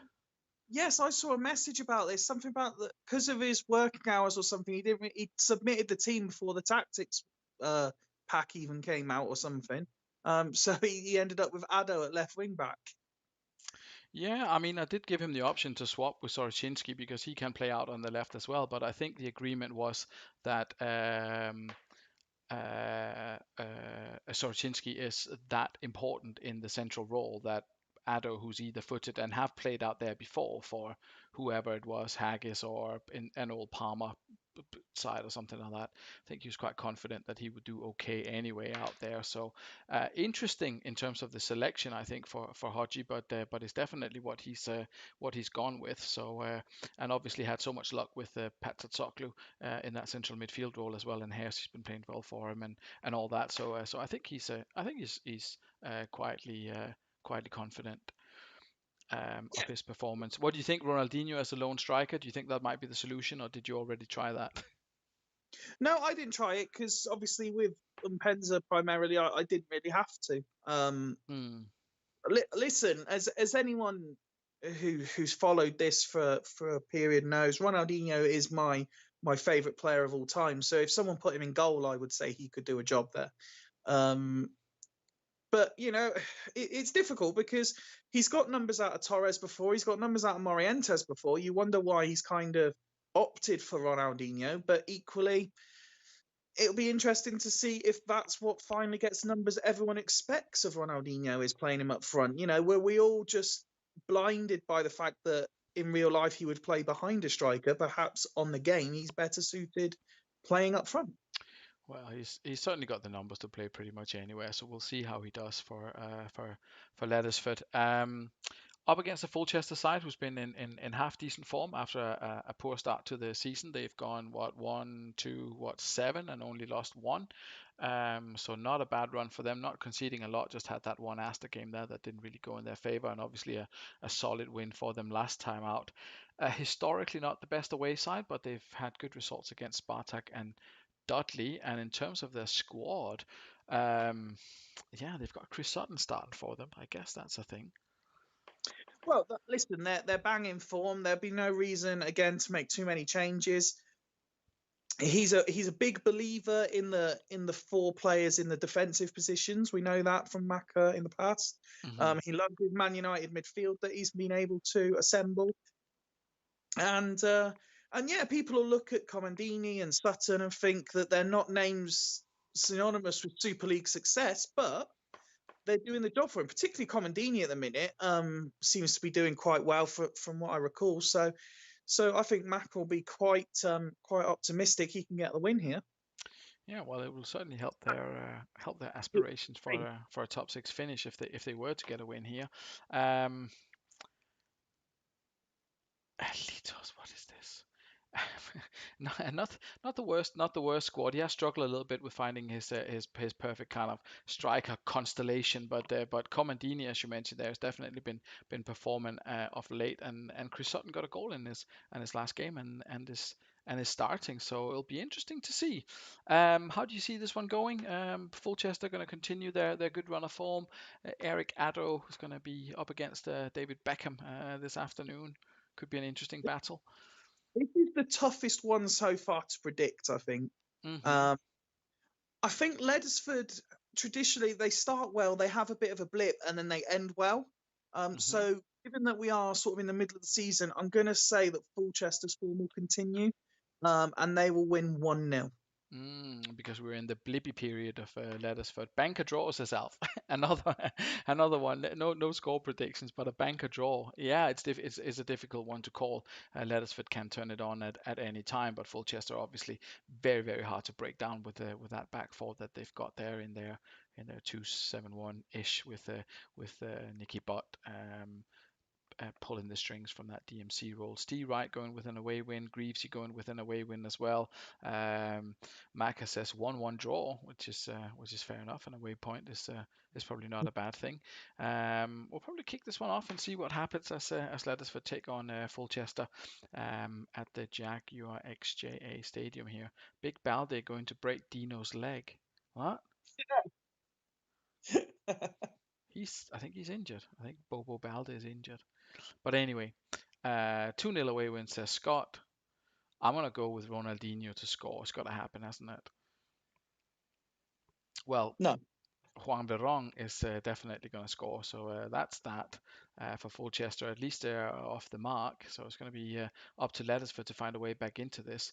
I mean, I feel like Ronaldinho alone up against the very solid back four. Fulchester could perhaps be a little bit difficult, but don't want to underestimate him either. And he is trying. He has had a couple of shots there, especially up to towards the end of that first half.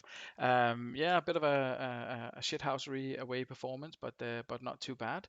From Fulchester, they will be happy enough to go in to be 1-0 ahead at the break, especially considering that they've only had, that's probably one of the lowest possession percentages I've seen in the Super League, 36%. Hmm, we're wrong with a Um, header, obviously. I think that's a couple of times when you've clicked on it that it said Veron with a header. He seems to have a decent aerial stats that he's not traditionally known for. But yeah, you're right. Maka will be delighted, um, both with the scoreline and scoreline considering the performance. This is kind of a textbook Fulchester away performance. They do what needs doing.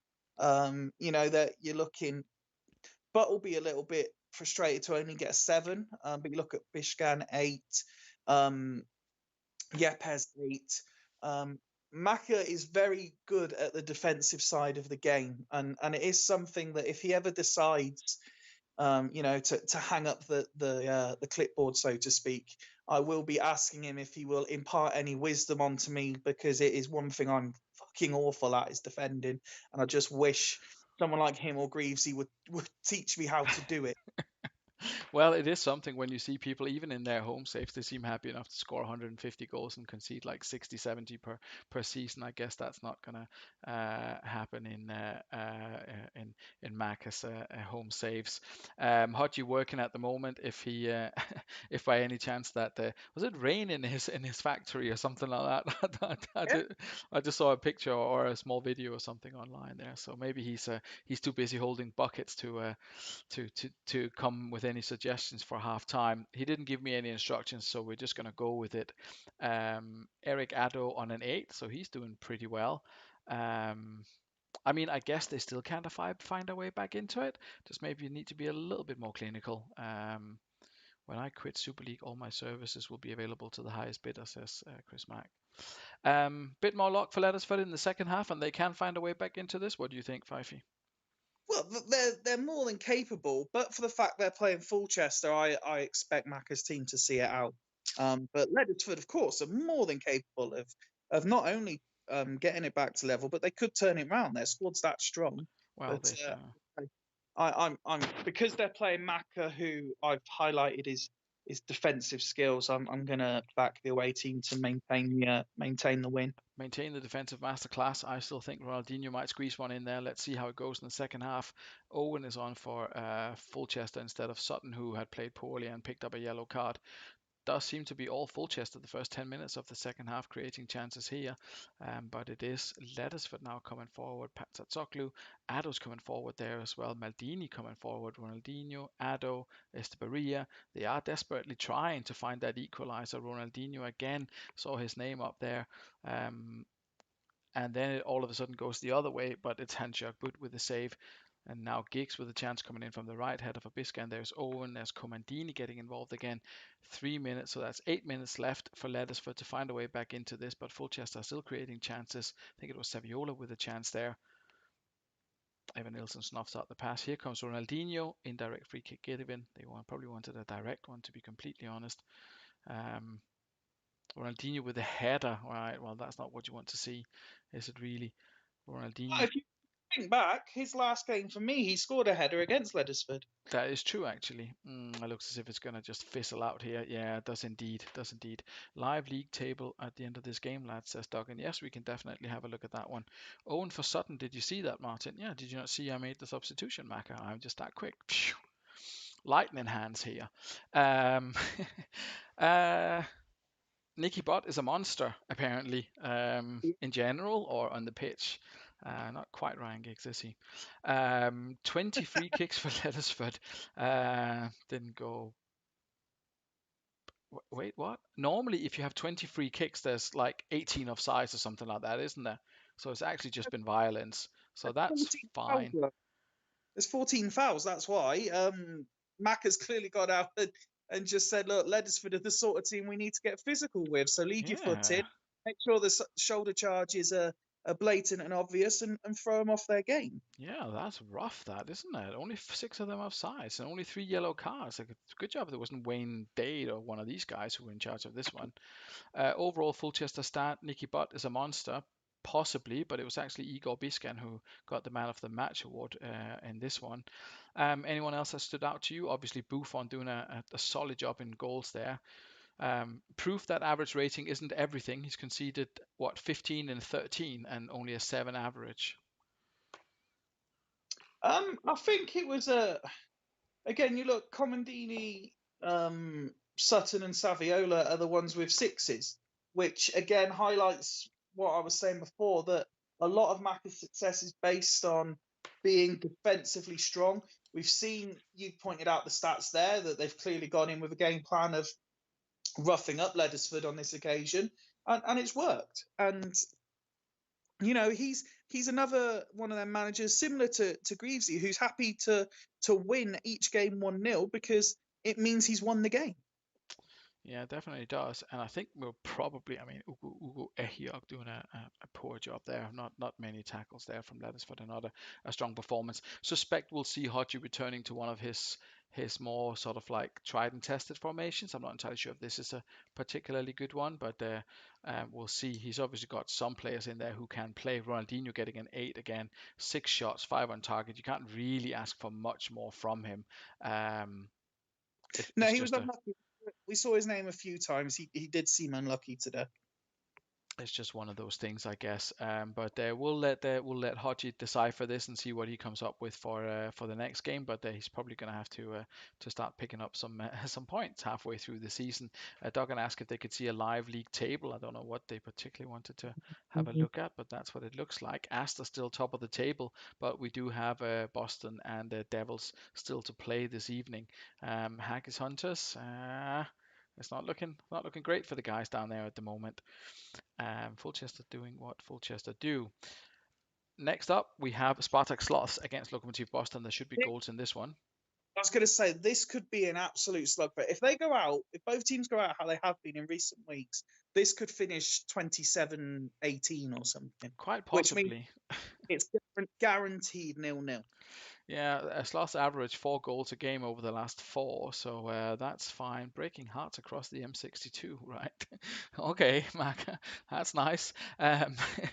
Spartak Sloths, I think they put Gamara has come back in. I think that's probably the only change. And Sand comes back in for To Madeira, who didn't go, who didn't really do particularly well. Do you think they'll be able to? Do you think they'll be able to? I mean, you said about there could be tons of goals in this one. Do you think they'll be able to break down their Boston here? Um, it's very difficult because on the one hand you'd say yes, Sloths can clearly break down anyone, but on the other hand you think Greavesy, like Macca, is one of those that it seems virtually impossible to break down. So it's like the irresistible force and the immovable object. But there have, as you're showing there have been goals in these games in the I past. was going to say this. There was a 5-2 game not that long ago with David Collins, who obviously isn't here anymore, Del Piero, who isn't even here anymore, Palermo, who is not here anymore. Say Roberto is still here, so he could get another couple of assists, obviously. But yeah, maybe a repeat performance of that 5-2 victory for the Sloss, a famous victory, probably the uh, I won't say maybe the best result in club history, but certainly something that they would have been quite proud of at the time. Say Roberto stopped making assists but start scoring goals. Is that going to be a problem for him, do you think, or as long as the goals come from somewhere? It's a little bit like Dragons, isn't it? I mean, Yeah, it is very much similar. As long as someone's scoring, then you don't have an issue. For me, one of the unsung heroes of the Super League is Guerrero. I think he's been very good for Sloths, and I know we're only sort of in and around the halfway stage, but if he can carry on getting the numbers he has been, he'll definitely be a contender for Player of the Season and for Team of the Year come the end of the campaign. yeah, a problem for him, I think, is his injury proneness. He didn't play a lot for Sloths last season, I think partially due to injury. But yeah, definitely, if he can keep him fit, then he's definitely got a good supplier there. Let's check Lokomotiv Boston, their tactics. I believe this is correct, but I will double check it. They obviously had a very good result last time out and the time before.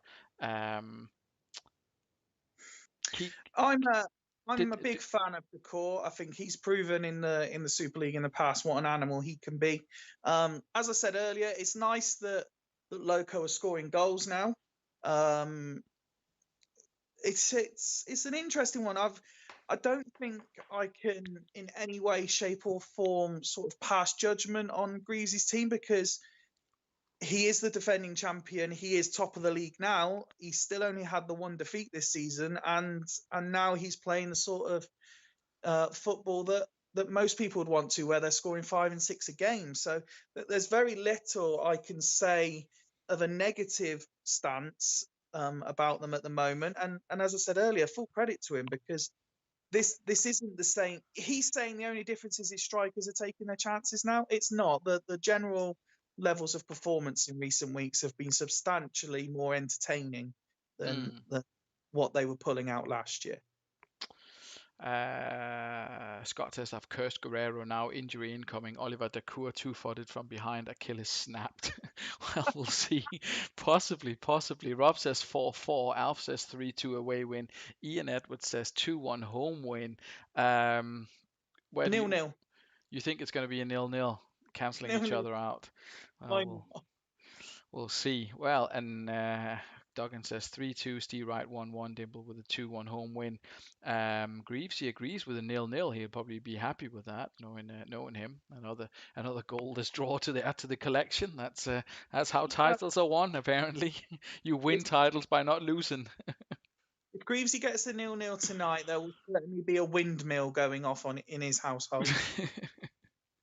Well, looks as if Sloss are definitely not going to let him get away with anything here. Ebisand opens the scoring after just 3 minutes. But This opens the game up. The fact that Boston are losing. it definitely does. I mean, it does look as if Boston are having a fair amount of chances themselves, but so far they've been unable to get past Edwin van der Sar, who saw.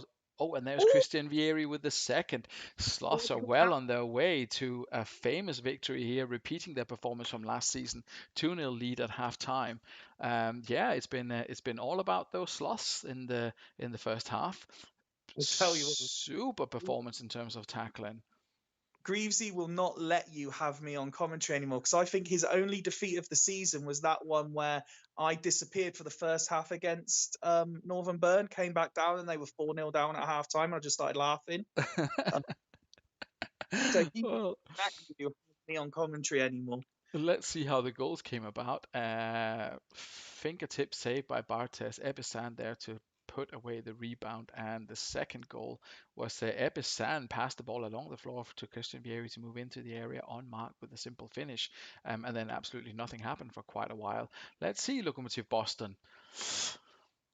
They're not playing badly, but the strikers are not having a good day. No, no. And unfortunately for them, when the strikers aren't having a good day, the defenders need to be. And although statistically they're doing okay, the statistic that counts is the one at the top that says they're 2-0 down. Yeah, it's a bit of a struggle for them there. Pablo Aimar and Martin Reus are so influential in the last game, and they don't have a striker on the bench, so they probably would have to put a midfielder on, put Deisler on, and then put maybe Del Vecchio up top or something like that if they wanted to change either Inzaghi or Ronaldo. Inzaghi, another kind of like maybe not myth, but in this kind of Totti Zidane category, someone that we don't always see the best of. Rob says long way to go yet. We'll leave this up for a couple of seconds longer, just see if Greavesy wants to make any changes here at half time. Manuel Petit is obviously sitting there on the bench, potentially someone who could come on, but Dacour has actually done a not too bad job. It's really up front. He's struggling. Keep as is. He's keeping the faith. Rob, I presume, will be keeping the faith. As I was mentioning, Edwin van der Sar, not someone we've seen a lot of in the Super League, but if you look at his stats, I mean, apart from his anticipation and reflexes should be higher, his handling is good enough, his strength is good enough, and why not? Um, what else do you make of a? I mean, look at the difference in terms of the three attacking players here. We've got Ebesan, Pizarro, and Christian Vieri all on 8s and 9s. That's where the difference is, isn't it? Oh, absolutely. And Sloths have been incredible in front of goal. Well, most of the season they're the top goal scorers at the moment. So and there doesn't seem to be any slowing down in that at the moment. Zé Roberto, you pointed out he'd slowed down with the assists, but he picked one up already in this game. And I think Rob should be quite confident. I know you said that he suggested in the comments there's a long way to go, but judging by the performance levels and the statistics you showed there, he should be relatively confident that they can perhaps even get more out of this. Not just keep it as it is, but get more. Well, we'll see. We'll kick off the second half and see if Sloth can continue their excellent run of form, or if Lokomotiv Boston can find a way back into this. Sorin with his first Absolutely. goal for the club, straight back into it by Lokomotiv Boston. There, they obviously, if they could get a second now, then they're going to be difficult to stop, I think. But Sloths are holding firm now again after that immediate shock. Ooh, Christian Vieri had a goal ruled out for Oh, offside. Oh my goodness. As Scott mentioned there, Collins for Vieri, the best mutual transfer in the history of the Super League. Both players doing exceptionally well for their new clubs. And there is Christian Vieri, icing on the cake for him with the second goal there, putting Sloss 3-0 up, or 3-1 up rather. It's going to be very difficult for Boston to find a way back into this. They haven't created a lot in the second half, to be totally honest. See Roberto coming forward down that left-hand side. Sambrotta now trying. Oh, and there is. Oh, I'm trying my hardest to slow the speed. It's Martin Reuser who's popped up with a goal there. Could it be 3-3? Inzaghi coming forward, diving header. Normally just diving when it comes to Inzaghi, but he managed to get his head to the ball. Inzaghi tries again. Oof, there's free kicks going in everywhere. People trying like last chance. desperately. Desai clears the ball. Del Vecchio comes forward. Aymar gets tripped. Aymar lines up the free kick. Aymar tries again, throwing the ball into the box. But no, Desai red card worry. Well, I don't know if he was, but he managed to hang in there, and it's Schloss with a 3-0 victory. Christian Vieri, my goodness, look at that. 10 shots, 10 on target. Boston definitely came after it in the second half. A very, very solid second half display from them. But it's Sloths who take the W. That's a cracking game of football, and I sort of did just give it a standing ovation there when the full time whistle went, because that's two teams going at it. That game right there is what the Super League is all about: chances, goals, and drama. Yeah, very exciting there. Ronaldo with a good one forward, setting up Sorin for that goal.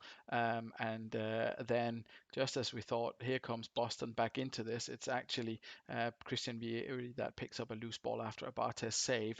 But with a few minutes left, Sambrotta coming down the right, Royce with a header.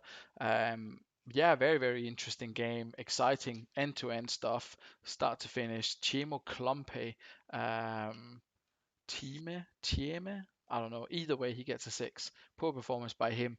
Oliver Dacour, I mean, he's got to go. I don't care what people say. I don't know what he's doing to him, but you can't have your single DMC that you rely upon so heavily putting in performances like that, whether you're winning 5-6 or 7-0. I think it's going to come back to haunt you. So maybe he'll be given a bit of a rest.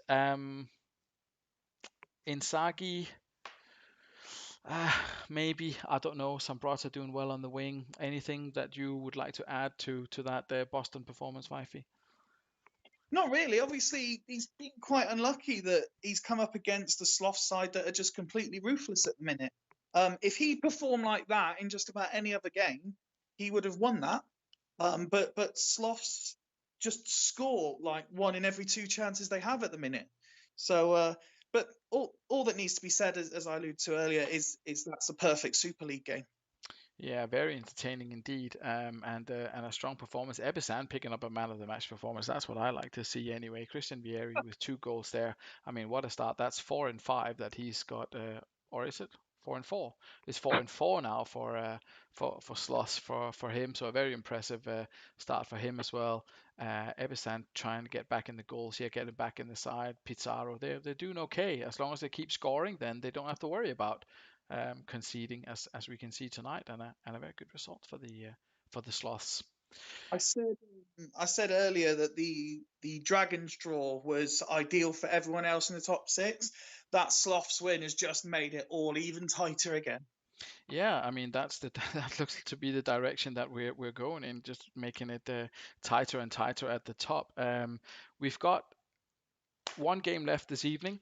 It's Hools Vikings. Jens, I noticed that he mentioned that they've got 17th of May or 17th of May tomorrow, which is the Norwegian, which is the day that they celebrate that Denmark sold them to Sweden or something like that. I'm not entirely sure what happened in Norway on the 17th of May, but either way, we let them have their little party. They kind of walk up and down the street and play funny instruments and things like that.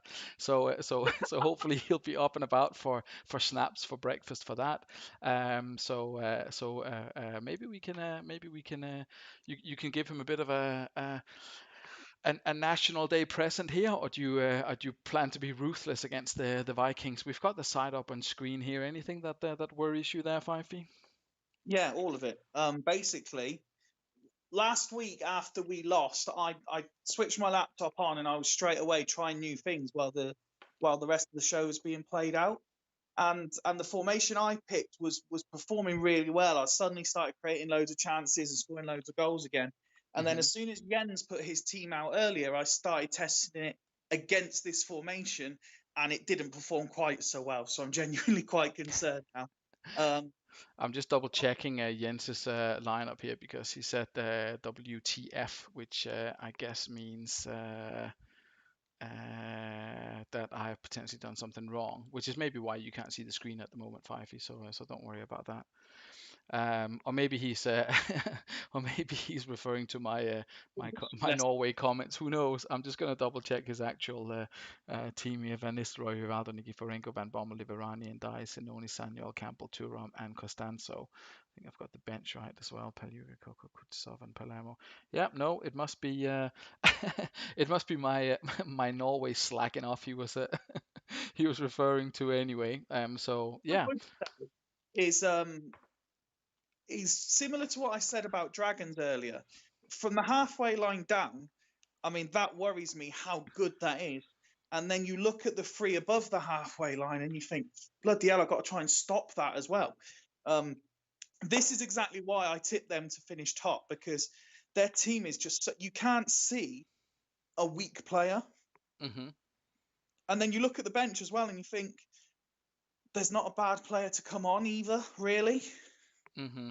Yeah, I mean it's a strong lineup, and as Alf mentions here, come on Jens, you can get me to the top of the table. Jens beats you, as to stay top. So you never know. You never know. To be honest, I'm already pacing. Well, that sounds good. Yeah, it was the National Day insults he was referring to. I was clearly joking. I'm sure that they have a very nice time. In fact, I went to a very nice 17th of May celebration in Crete one year when I was traveling there during the 17th of May. There was very, very big celebrations, and all the Norwegian people were very inclusive and offered me schnapps at 7 o'clock in the morning that they brought with them from Norway. Imagine that, bringing alcohol from home on a holiday abroad. Actually bringing alcohol with you, that is a level of dedication that I can fully get behind. So let's have a look at the Devils. After that quick look at Hools Vikings. 237 nil, says Steve Wright. Right. So I see that Kevin Keegan has been involved in the decision making this week. um, yeah, so I was tempted. Um, oh, I thought I have to do something different because Mpenza's not there, and as everyone, including myself, keeps alluding to, apparently he's the only one that will score for me. So I thought, let's just throw the other three on and see what happens. Three at the back hasn't traditionally been overly successful in the Super League. However, I don't think a three like I've had has ever been put together as a three, if you like. So and Gio was fit again, so that's one of the reasons I was tempted to keep the original tactic, because we're a lot better when Gio's on the left hand side. I think he's top of the assists, Mm-hmm. and obviously Dyer's been immense for me on the right hand side. But with the form we've been in, I had to mix it up to try and kickstart our season again. So I thought, why not? Duggan pointed out that he thinks we should really play a diamond, so I've gone for a diamond, and I posted in the WhatsApp chat that I was playing a diamond. And then he started slagging off my diamond. So, so there's no pleasing some people. But let's see what happens. It was Haggis. Tato played three with one behind earlier, and it didn't work very well, which hasn't filled me with any more confidence. Mm. But you never know. So our luck's got to change at some point. Maybe we can get back to the top of the table tonight. Well, there is yeah, Duggan says he meant a diamond with wingbacks, but never mind. Right. As I say, though, after the testing I did this afternoon, after I'd seen Jens's tactics, I'm quite concerned that we could be on the end of a fairly heavy defeat. Well, we'll see how it goes. I mean, would you like to assign Alessandro Nesta with a particular number? You don't have that many to choose from. She be number 44, please. I think he definitely can. There we go. Um, Alf says a 2-1. Oh, who's Vikings away callers? 2-1 away win, says Alf. So he's obviously with his own top of the table aspirations. He's obviously got that in mind. Maka says 3-1 home win. Old Fifey back. Crying in his two San Miguel's on a Friday, says D. Wright. I'm not sure if that's a prediction really in terms of results, but either way, 5-2 away win, says Dimble. 4 Duggan says 4-0 away. He can run and jump. If you saw the depressed messages he sent after Wednesday, fuck me, you'd think that we needed to send the Samaritans round. Mac has changed his mind and gone 3-1 Hools. You want to try being bottom of the league season after season. Well, Haggis is giving him a bit of a run for his money in terms of being bottom of the table, but we'll see how this one goes. We'll kick off the first half and see if Devils can find a way back to winning form, winning ways, and yeah, I mean Alf will be cheering for the Vikings for sure, trying to keep Aston Athletic top of the table. Beauty meets the beast. I'm not sure what that's exactly referring to, but we'll see. It's a lot of Hools Vikings. Nikiforenko coming forward and putting on a lot of pressure, but Devils absorbed it at least for the first 5-10 minutes and is trying to create a couple of chances of their own. Liverani picks up a yellow card. It's Boyd McGregor in charge of the action tonight. I'm not sure if he's got a particularly interest in either side here. Barry Ferguson maybe could work in your favour, Fivey, who knows? But yeah, lots of chances for the Vikings here. Jens will probably be a little bit disappointed that they haven't taken the lead so far, considering the amount of shots they've had on target. But Devils coming into it just at the end of the half here. But it's Hools Vikings who finished the strongest. 0-0 at half time. Oh, What? I How thought is that game only had 4 shots on goal? they must have had 60 million passes then. Ball in play 28 minutes and 43 minutes. That's like 5, 6, 7 to 8 minutes less than what you normally see. That's quite appalling, to be honest. Um, We'll see if Jens wants to make any changes. He's obviously got players like Kutuzov who could come in for Rivaldo. Sinoni could be replaced as well. He's got Palermo on the bench in case he wants to make changes there. Sixes and sevens, and not a whole lot of passing going on. As is, he says Van Nistelrooy is. How's Van Nistelrooy got a 7 out of that? that, that is generous to say the least. Ball booted into touch a lot. Yeah, it's Tony Pulis tactics from both sides here, apparently. Um, Jens says that as is. What do you say, Fifey? As is? Or Captain Sweps maybe coming on for a bit of a cameo? Just having a quick look at that. I think I'm gonna stick as is, please. I'm a bit worried that Barry's not getting the ball much. Ruud van Nistelrooy had a shot. He had a shot, I guess. I mean, that's true, Alf. He did. Right, who's the most nervous manager in the house? Alf, yourself, or Jens kicking off the second half? We'll see if some of all those flashing colours will turn into shots. There's so much Hools there. It was very worrying. That's what I thought, to be completely honest, but apparently it was very, very even in terms of chances. It seems to be more of the same in the second half. Rivaldo involved, Nikiforenko involved, Kieran Dyer involved as usual. None of it really turning into goals. And Costanzo going off for Hools Vikings. That's a straight swap with Peljuka, of We're course. not attacking, so I'd like to know how he's got injured. Yeah, well, we'll find out at full time, obviously, how that came about. But disappointing for hooligans to lose their goalkeeper. Obviously, we'll see if the replacement. Oh, and that's like nearly full time. Hmm. Nikiforenko coming forward. Oh, Ferguson, Montella, Kuhl, Tristan into the penalty area. Ventura arrives unmarked. Probably should have done better considering he was unmarked. Rivaldo now coming forward. Here's Van Nistelrooy. Van Bommel moves it forward into Van. Free kick to Hooligans. Rivaldo takes it, deflected off the wall. Nesta scrambles the ball away. Last chance of the game? Nope, 0-0.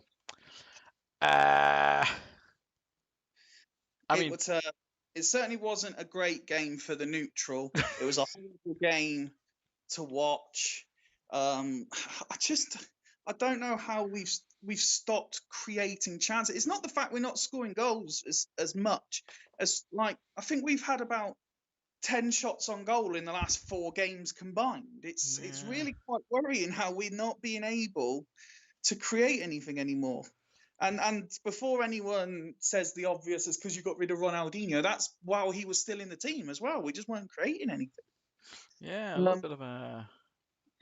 Always nice to go out with a whimper. Awful that. Worst game in Super League history. Oh, it wasn't. We've seen some absolute shockers. We've seen some absolute shockers in the past. 28 offsides between you. Very good.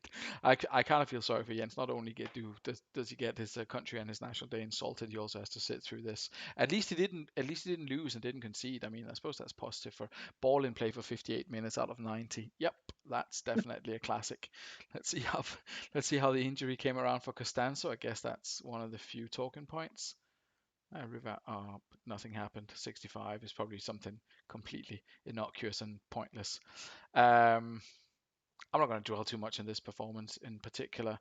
Christian Kibu, I mean, at least your 3 at the back didn't work out too badly. 8, 7, and 8. That's a win, I guess. Yeah, defensively it was better, but attackingly it was awful, and that doesn't get you anywhere. I think that means Alf finishes the night top of the league. And Ventola 6, Montella 7, Tristan 6. That's not great. You've got 3 very good strikers there who have done absolutely nothing. Yeah. Now you would suggest, therefore, that the players behind them have done absolutely nothing. And Barry Ferguson only doing 10 passes, terrible. Kieran Dyer still did bits, and Harry Kuhl was still involved.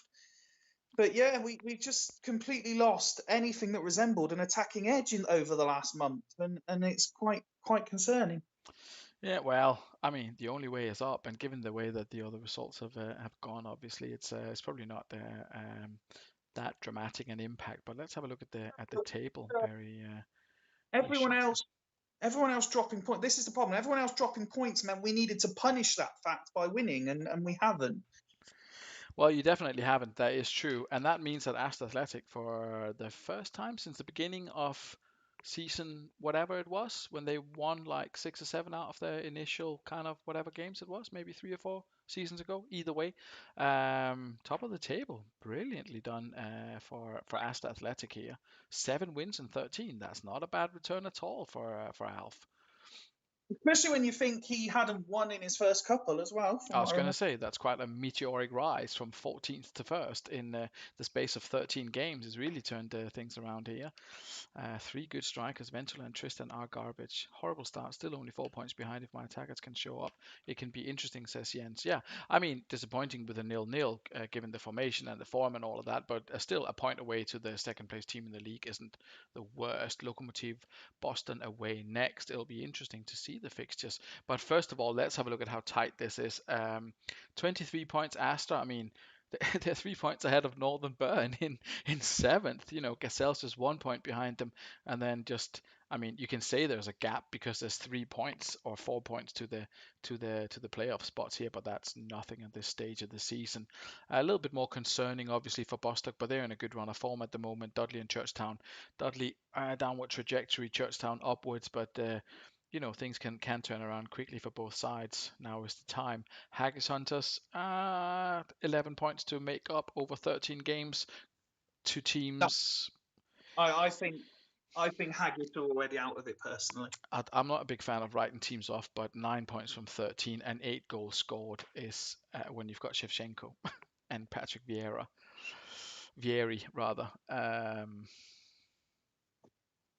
No, personally, I don't think they can make it from there. That's You're tricky. not only are they what did you say 11 points below the dotted line, but you're banking on 13 teams, or as a minimum, you're banking on what 8 teams not picking up. Points. You're going to get 11 more points than they do over the course of the next 13 games when you haven't even got 11 points I to mean, this. we say that 40 is usually the kind of number that you need to get to, don't we? So that's what you need to look at realistically, what you can achieve for the rest of the season. Can you get to 40 points? If you're on 16, you need 24. So basically, you need to outperform Astra's first half of the season if you are to make it into the playoffs. Haggis Hunters will need to get 31 points from the last 13 39. games, which is going to be tricky, I think. But either way, it's time to turn the league around and obviously repeat some of the fixtures that we've already had halfway through. Asta Athletic at home defending their top spot to previous league leaders, Lokomotiv Boston. We've got Dragons at home, informed Dragons taking on Northern Burn. That'll be a very good game. A very good game. Constantino, we'll see if he gets on the score sheet. Obviously, previously of either Northern Burn or BTEC, one or the other anyway, I'm sure. Fulchester at home to Churchtown. That's a big test for Dimble coming up there with the form that Fulchester's been in. Haggis Hunters take on Dudley Hill. That is a tasty game coming up there. Really lots at stake here. I mean, that's adrift if Haggis lose this one and Churchtown pick up something at Fulchester, given their recent form, that could happen. So if Haggis Hunters lose this one, then they are cut adrift effectively at the bottom, more or less. Leddersford looking to get back to winning ways. See if we see a new tactics from Hodgie up against Hools Vikings. Another tricky away game from them though, not the run they really wanted. Spartak Sloths against Bostock Stanley. That's a clash. How about that for a clash? Christian Vieri and the cheat code Mr. David Collins colliding in what's going to be an epic encounter. That's got to be game of the evening. No disrespect to yourself or Gazelles, but that's got to be the game of the evening, hasn't it? You would argue yes, but I'm still thinking Dragons Burn will take that particular title. Well, that may very well be, but I think with the goal scoring, for maybe in terms of like a hard fought contest, perhaps yes, but in terms of pure entertainment, I still think that Sloths and Bostock are gonna serve up the goods here. Quick look at the team form. Astra obviously out in front, Spartak Sloths not far behind, Dragon Destroyers and Bostock Stanley and Northern Burn. 5 teams that, I mean, Bostock, I think just about squeezed into the playoffs last season, didn't they? If I Yeah. remember rightly. they were very much in. They finished fourth. They were in the mix to finish Hmm in the top hmm two on the final day.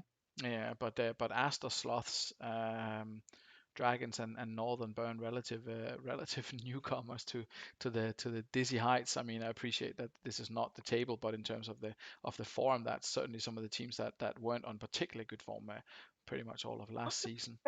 In 13th, that's absolutely pathetic. You're in second place, but you're 13th in the form table. That's always It something. shows you how good we were at the start of the season. Yeah, absolutely. Brilliant start to the season. Ser Roberto still way out there in terms of average ratings. Javier Zanetti not far behind. Asana Diaye, Nicky Butt, Shearer, some decent defensive midfielders there. Shearer with an 8.17 average. Pretty good for a striker and scoring the goals as well. Let's have a look at the goals. Mpensa, Tsigalko, Raul, David Collins on 8, Veron on 8. So a lot of players chipping in as well, but no one anywhere near that kind of one goal a game in terms of the full league. I appreciate that some of them haven't played 13 games, but I'm still hoping for a 26 goal regular season striker one day to appear. Um, Assists, Van Bronckhorst still up there. Rui Costa obviously chipping in now. Barry Ferguson doing some assist business as well. That's good players, good performances. It's just a question of where the league goes next. Mr. Fifey, thank you very much for your contribution this evening. Any finishing touches, final words? Just congratulations, the winners, commiserations to the losers, and to quote Jimmy Bullard, football is always the winner. Well, as always in the Super League, football is definitely winner. Thank you very much for jumping in at short notice. I presume Ian's date went particularly well as he hasn't turned up. so, so the coffee might have turned into a bit more than a coffee. So we wish him successful and hopefully disease-free evening. Thank you very much to everyone for tuning in. I'm sure Ryan will be back in Wednesday with an equally entertaining show. He's definitely got the games lined up for it. So thank you very much. Enjoy the rest of your evening. Sleep well, and I'll speak to you all soon. See ya.